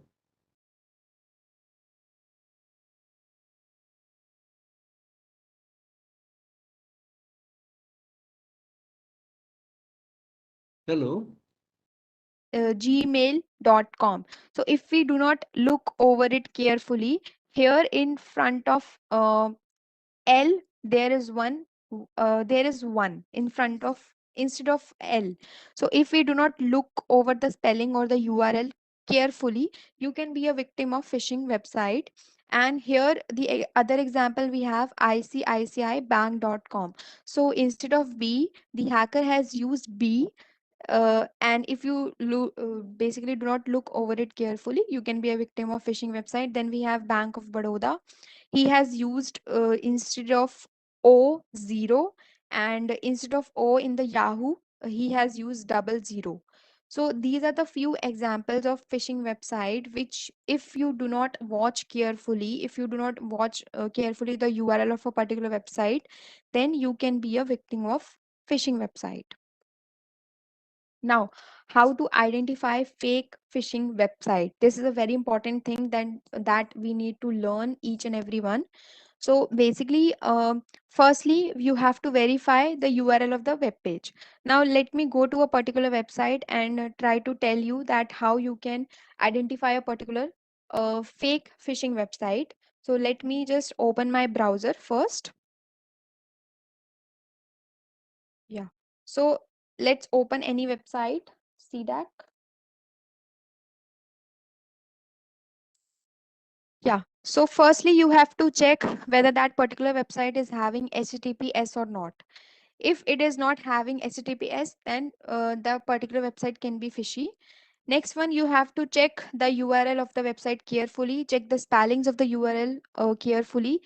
Third thing, you have to click the padlock. Here, the lock, the small lock you are seeing here, this is a padlock, and you have to click on this padlock. And if you can see the connection is secure, that means your website is secure and not, a fishy website. So you have to click on connection secure, and here you can see you are securely connected to the website, and here you can see more information, just click on here, and here you can see the digital signature of this particular website. Now here you can see the website address, the owner, the verified by, expires on. So this is basically talking about that when the digital certificate of this particular website will expire. So it will expire on this particular date. And here you can see view certificate. So here you can also see the certificate of that particular website. So all in all, if I say that if you can see all of these in particular information, that means your website is secure and not fishy at all. So this is one of the easiest method through which we can see whether that particular website is secure or not, or whether that particular website is phishing website or not. So this is a kind of, we can say, a manual method through which we can ourselves detect that whether that particular website is secure or not. So let's move ahead. Now, this is the second cyber fraud that is also happening nowadays. That is identity theft. So, basically, if I talk about this particular term, so identity theft is the crime of obtaining the personal or financial information of another person to use their identity to commit any kind of fraud, such as making unauthorized transactions or any kind of purchases. And identity theft is also committed in different ways, and its victims are typically left with damage to their credit card finances and any kind of reputation.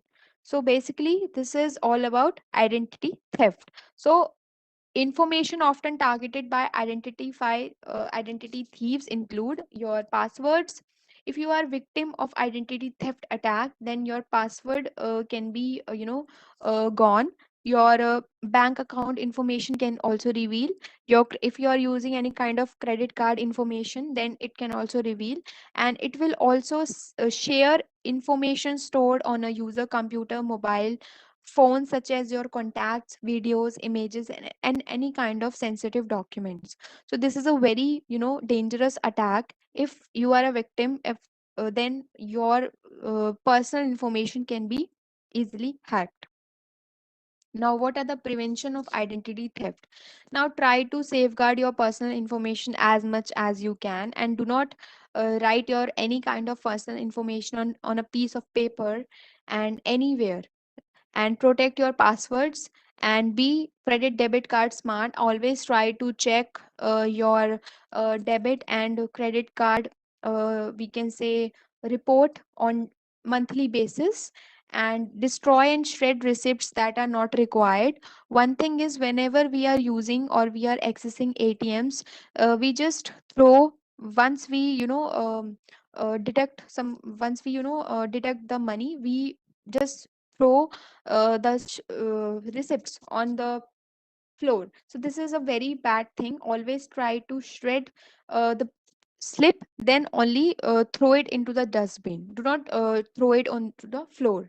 Then review your records regularly, and always you have to be smart whether that particular website you are um, receiving, that is phishing link or any kind of genuine link. And monitor your online accounts, and be careful with public wi-fi. So whenever you are using public Wi-Fi, do not try to do any kind of transactions, or do not try to access any kind of personal information, because we never know that behind that particular Wi-Fi who is actually sitting. So these are the few things and tips through which we can protect ourselves from any kind of phishing attack or any kind of identity theft. Now, next one we have tab nabbing attack. So basically, as the name is suggesting, as the name is saying, this is a kind of attack through which this is basically happening through browser. So tab nabbing is a kind of, we can say, phishing scam in order to attack your computer and in order to gain your financial information. So basically, here is, you can see there is a one website that we have taken for testing purpose. So let's suppose there is one victim. Okay, now he is accessing some kind of some browsers into his system. So if you look at carefully, he has opened so many browsers. So let me just read for you. So first browser he has opened is electronic and car browser. Second browser he has opened Flipkart shopping browser. Third, he has opened Hindu browser. one tab, and then TechCrush, Information Security website, State Bank of India, and India Development website. Okay, so he has opened numerous browser at one time. So now you can see, you have to just concentrate on the first tab, that is the electronic and the car ones. Now the user is busy in accessing other tabs, and he has not accessed the electronic and cars browser for a very long period. So he is busy in accessing all the other tabs. So now just try to look at carefully. After few minutes, the electronic and the car browser, it just suddenly starts connecting to some other websites. It is still showing, if you look at it carefully, it is showing the connecting word, and the other websites are, accessing just as it is. Now if the user goes back to that particular first website, that is electronic and car, now once he has opened this particular website, he has seen this Gmail login page. So here you can see username and the password for the Gmail. Now if the user or the victim forgot that what browser he has opened few minutes ago, then he basically thought that yes, he has opened this kind of Gmail page, and he just tried to log in into that particular Gmail and just give his username and the password. Now if you look at the URL of that particular Gmail, it is not gmail.com, it is gmai1.com. So here you can see, if the user or the victim does not look over the URL carefully, then his password of Gmail can be easily passed on to the hacker. So this is how tab nabbing is one of the attack that hackers are using in order to fool people, in order to gain information from people or from victim. Now, what are the prevention of tab nabbing? Always, whenever you are doing online activity, or whenever you have to access anything over the browser, just try to refresh the browser, then access anything.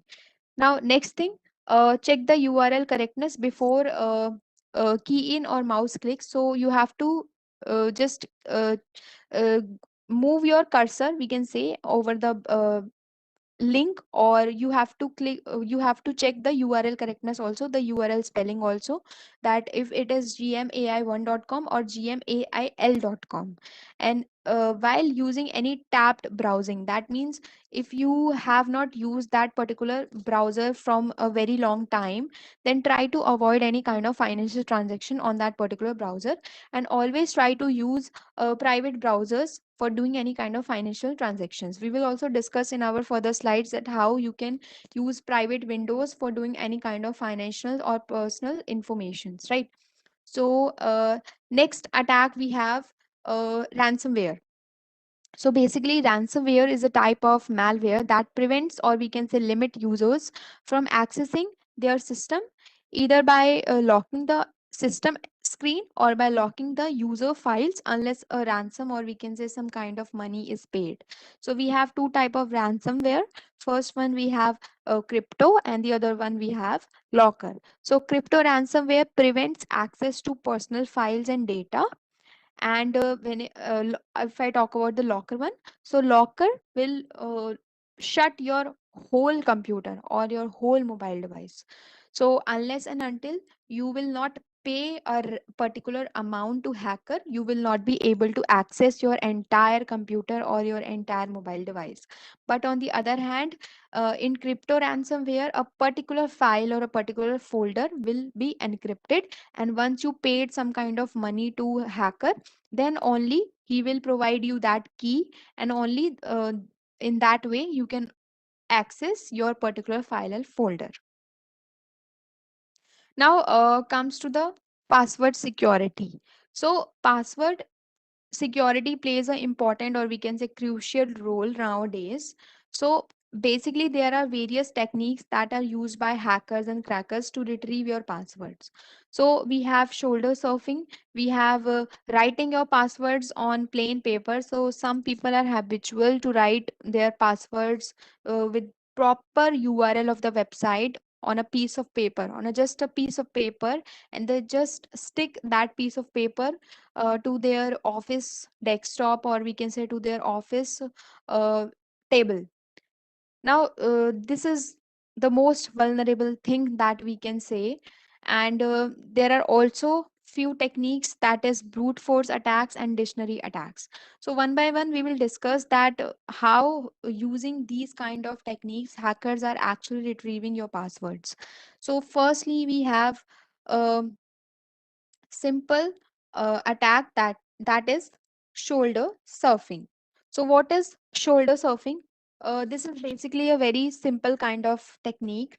So let's suppose I am sitting on a particular table and a chair, and I am writing, or I am entering my password in a particular website. So one person will be standing in front of, in basically behind your shoulder, and he will be seeing your password.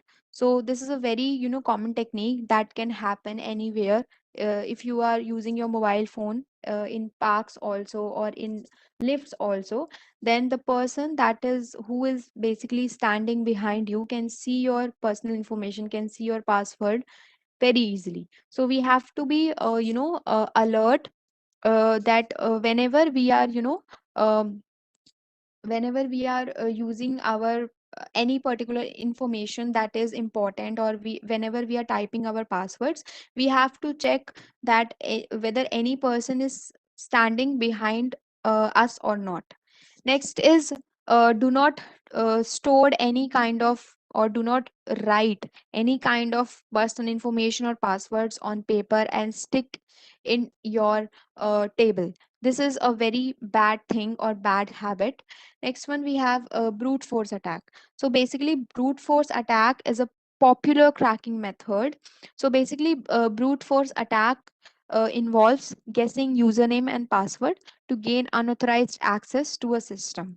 So there are various we can say combinations of passwords and username is present online. There are also various tools that is present online for brute force attack. So what hackers are doing, hackers are just guessing your username and passwords. He will just firstly analyze your behavior, and he will try to access your personal information from basically using various methods, like he will talk to you, or he will try to access or guess information about you as much as he can.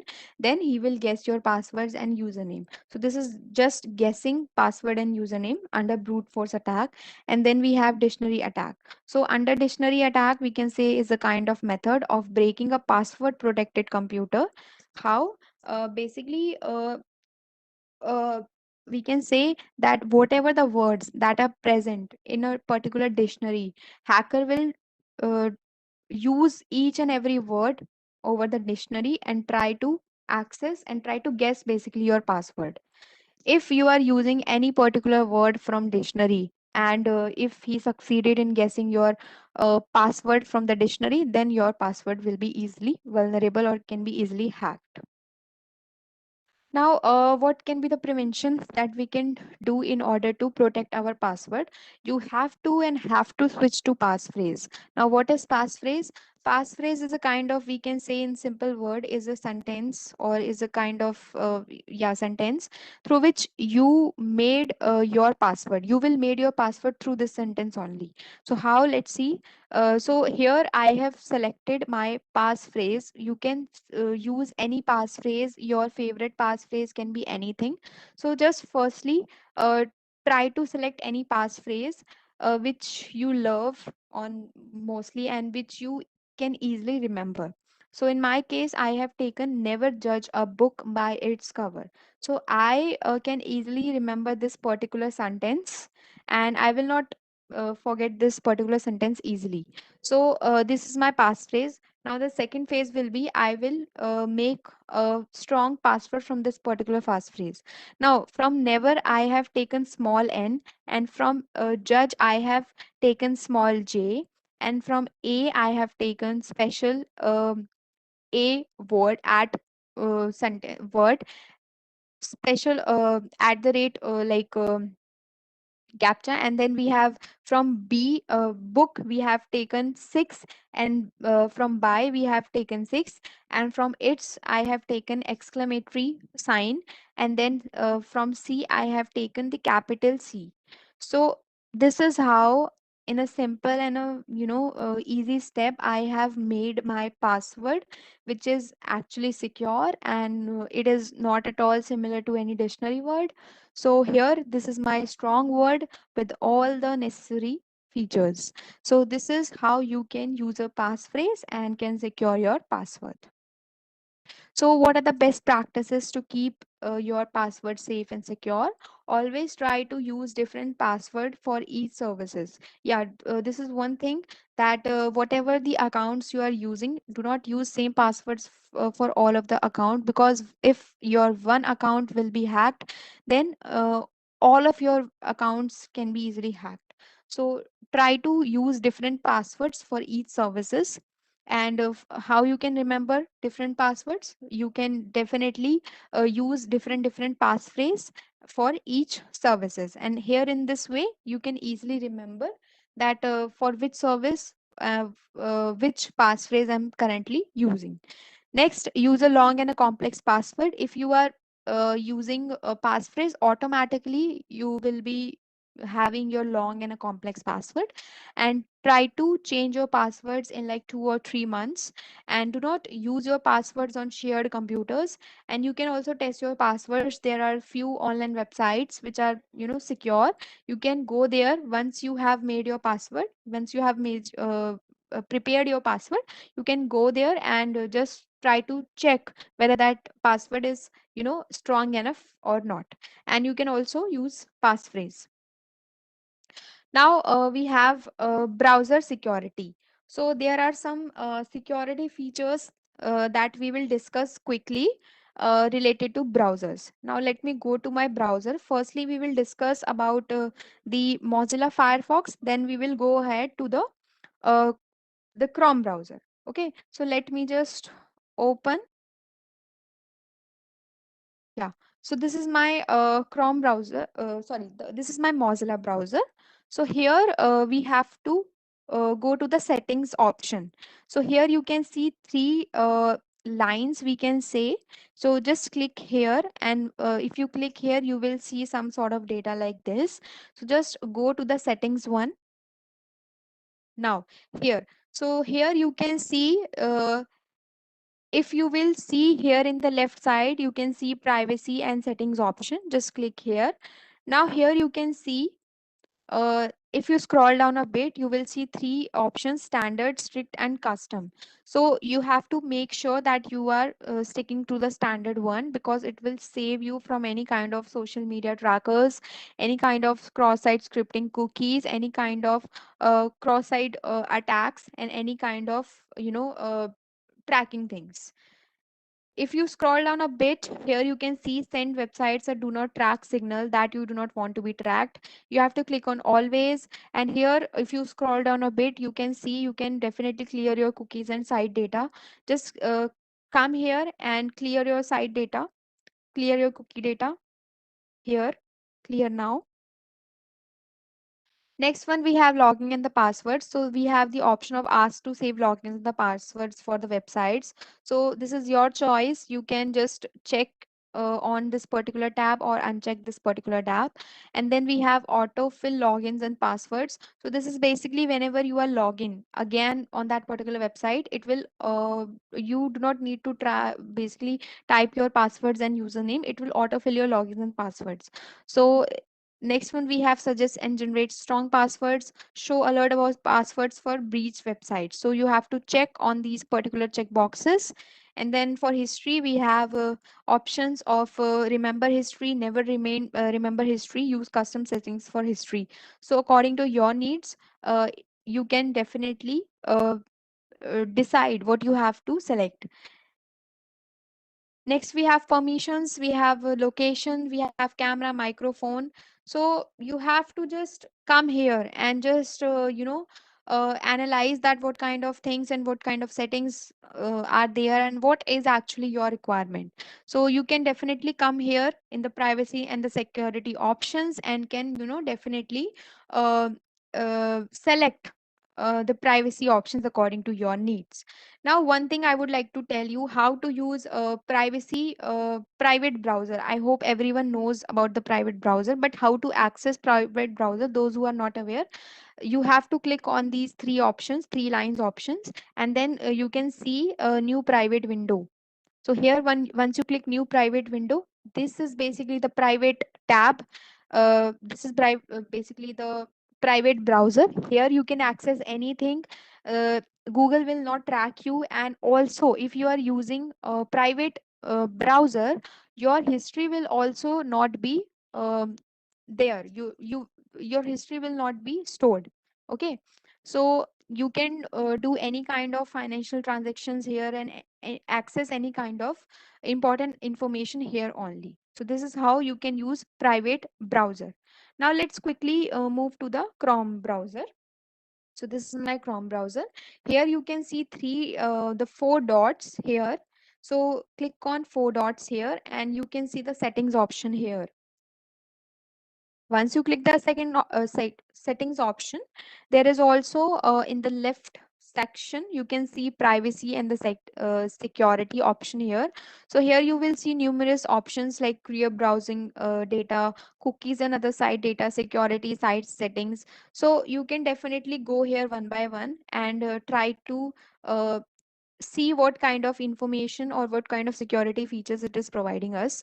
And you can also clear your browsing history data here. And then we have it is taking a time.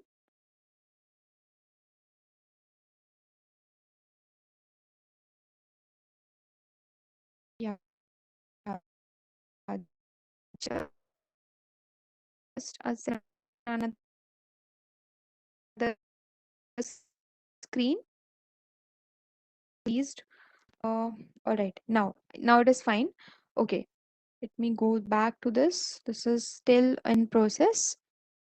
Okay, so again we'll go to settings and the privacy and the security options, and there you can see the security option here. And there when you scroll down a bit, you will see three options: enhanced protection, standard, and the no protection. So you have to click on the enhanced protection thing, and yeah, just try to check what are the features it is having, and according to your needs and the demands, you can basically select the features.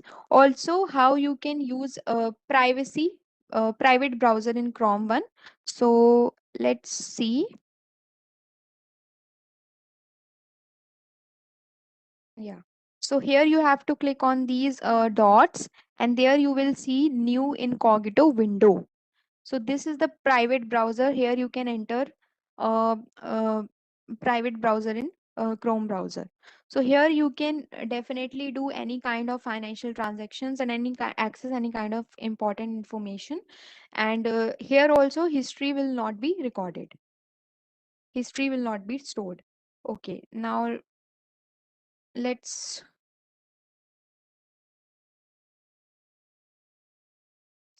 slides. Okay, this we have covered. All right. Now, these are Then, the few. sorry to interrupt you. Maybe another 5 minutes you can continue, and last 5 minutes we'll take some questions, ma'am. Okay, sir. Thank you. Thank you, ma'am. Okay, so these are the few manual techniques through which we can secure ourselves, our devices, and our browsers. But there are also some extensions of for browsers through which we can check that a particular website is authenticated or not. So let's quickly, discuss what are these browser extensions. So first we have Netcraft, Shodan, HTTPS everywhere, uBlock, Origin. So we have screenshotted everything. So let's discuss one by one. So basically, let me tell you what is basically browser extensions. So browser extensions are those which you can easily download it. It is a kind of small software that you can easily download it into your particular browser. And while the next time you access any particular website, you can check through these browser extensions whether that particular website is genuine or not. So first one we have Netcraft. So basically Netcraft is basically allow us to check information about a particular website, that what is the particular URL of the website, or what is the risk rating, and IP address, and so many other information. So these are the few features. Detailed site reports, it give us the risk rating whether that particular website is risky or not. Then we have it will also tell us that particular website is fishy or not. And then it will also protect us from cross-site scripting attack and protect us from any kind of phishing sites. So let's check how you can use or how you can download or install Netcraft. So you have to go to the Chrome browser. These are the extensions that we are discussing only for the Chrome browser. So just go to your Chrome browser and open Google and just write Netcraft extension. Here you can see the first option.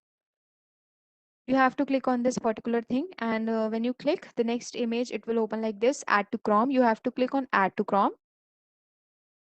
Here we have we have opened one particular website which is not at all secure.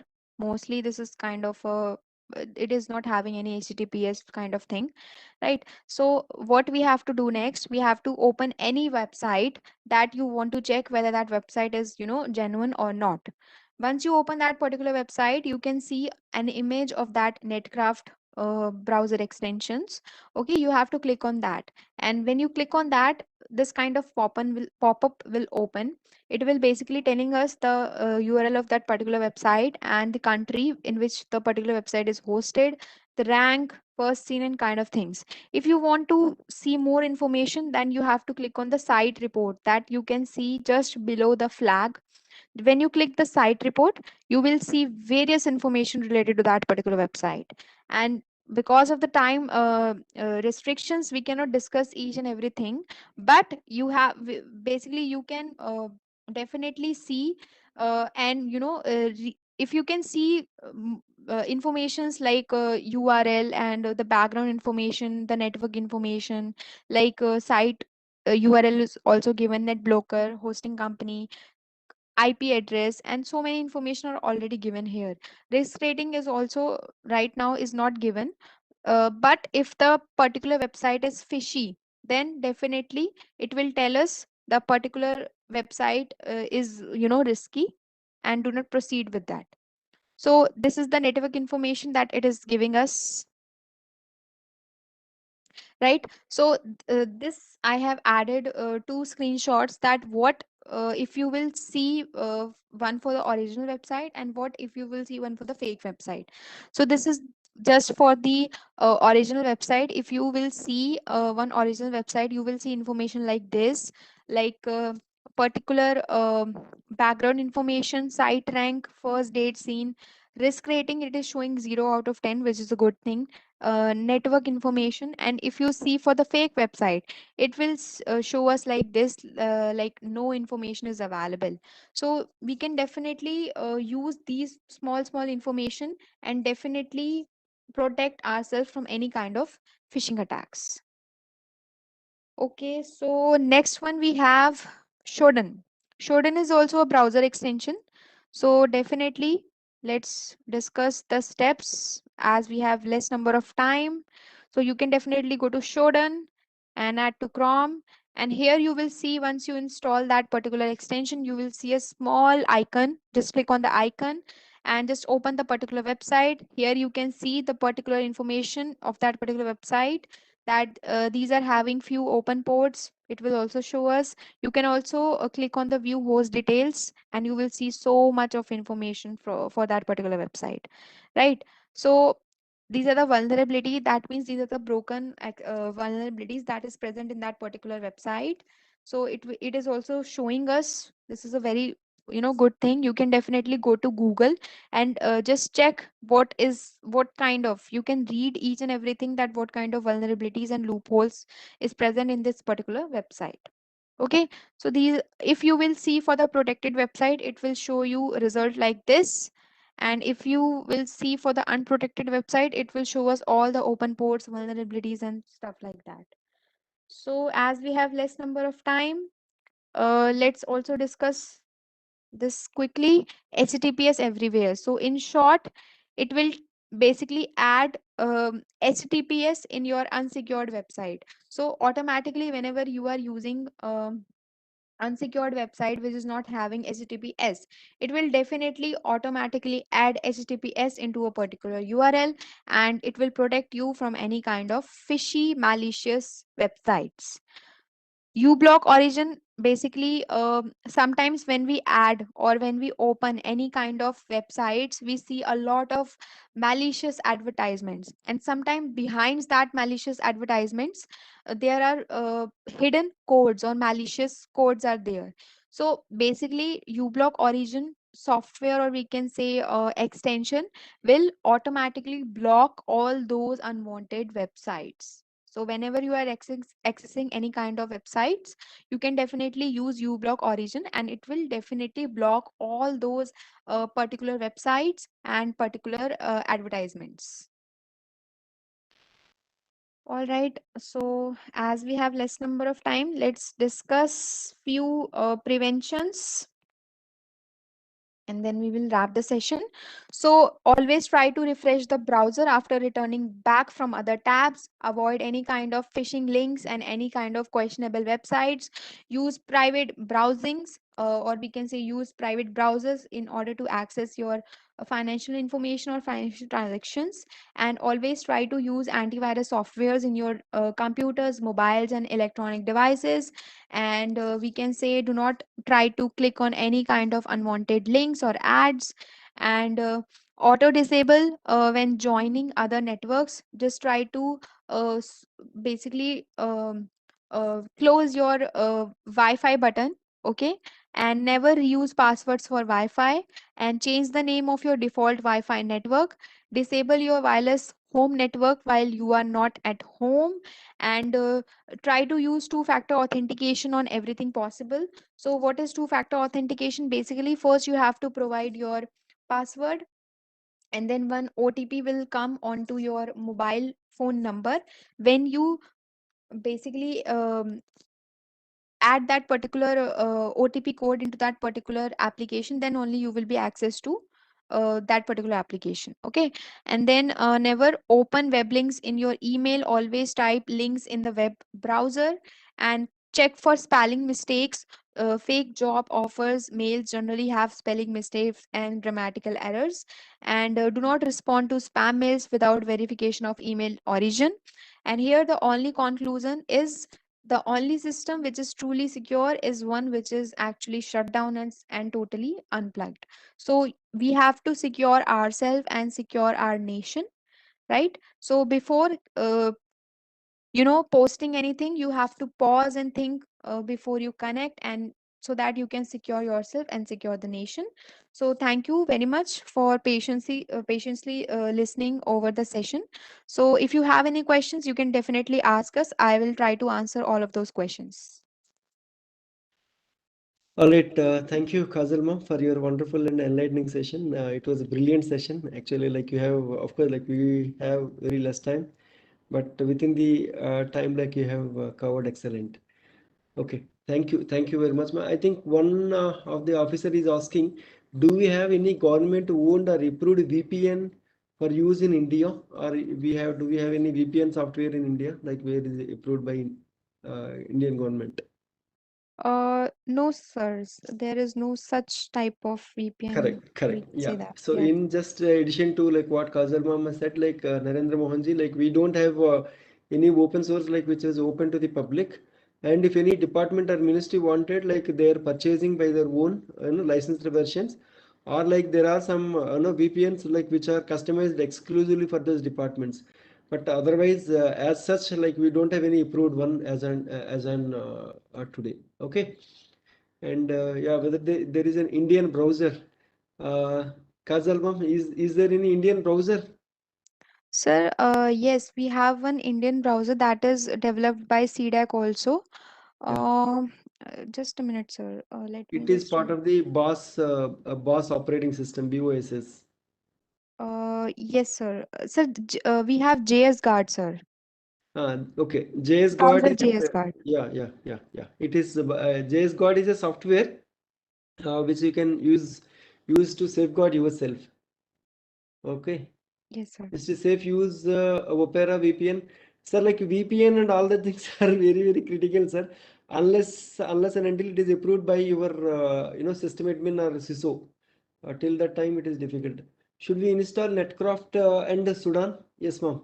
Yes, sir. Further, ma'am? These are our tried and tested browser extensions. You can definitely add into your browser, and definitely you can scan your websites, and through which you can see whether that particular website is, genuine or not. Yeah, okay. Yeah, JS God is a software like where it can guards, it is another kind of plugin like where it can protect yourself from the various, malicious links kind of things. And I think many of the people are asking to share the presentations, ma. Sure, I sir. think, I will yeah. share the presentation, sir. It is reported that even in incognito mode or private mode, Google collects the data. Is it safe? Sir, if you are using private browser, then Google will not track you, or any particular website will not track you. You are basically safe. Okay. Do you have extension of Mozilla? Please share the JS God link. Well, we will share the JS God link by afternoon, sir. No problem. What is wishing and smishing? Okay, that we will discuss in the afternoon, sir. Is Tor browser safe? Yes, Kazal. Sir, basically, Tor browser is basically can be used for as a VPN also, sir. And Mhm. while using Tor browser, you can access, many information which we cannot see here while doing any normal internet activity. So we can say all in all, Tor browser is safe, but we have to make sure that for what purpose we are actually using that browser. Yes. So what about using private browsers? I Uh, don't know. I think so the question is not clear. Let's leave it, man. Let's leave yes, it. yes. All right. So I think that's it. Like we have covered almost all the questions. And if you have any questions, kindly keep it in the chat area, sir, so that we will respond. Or like, madam, you can send to madam also. She will respond. Okay. And yeah, our afternoon session is going to start exactly by 2:30. So I request everyone please assemble by 2:15 or so, so that we can start our session exactly by 2:30. And whoever wanted to leave the session can leave, and who wanted to stay back the session can stay back. Okay. And our afternoon session exactly starts by 2:30. Okay. Thank you, Kazal ma'am, for your Thank you, sir. wonderful Thank you and so excellent much. session again. All right, thank you so much, and all the participants. So once again, I'm just keeping the attendance link here. So we request everyone kindly mark your attendance here.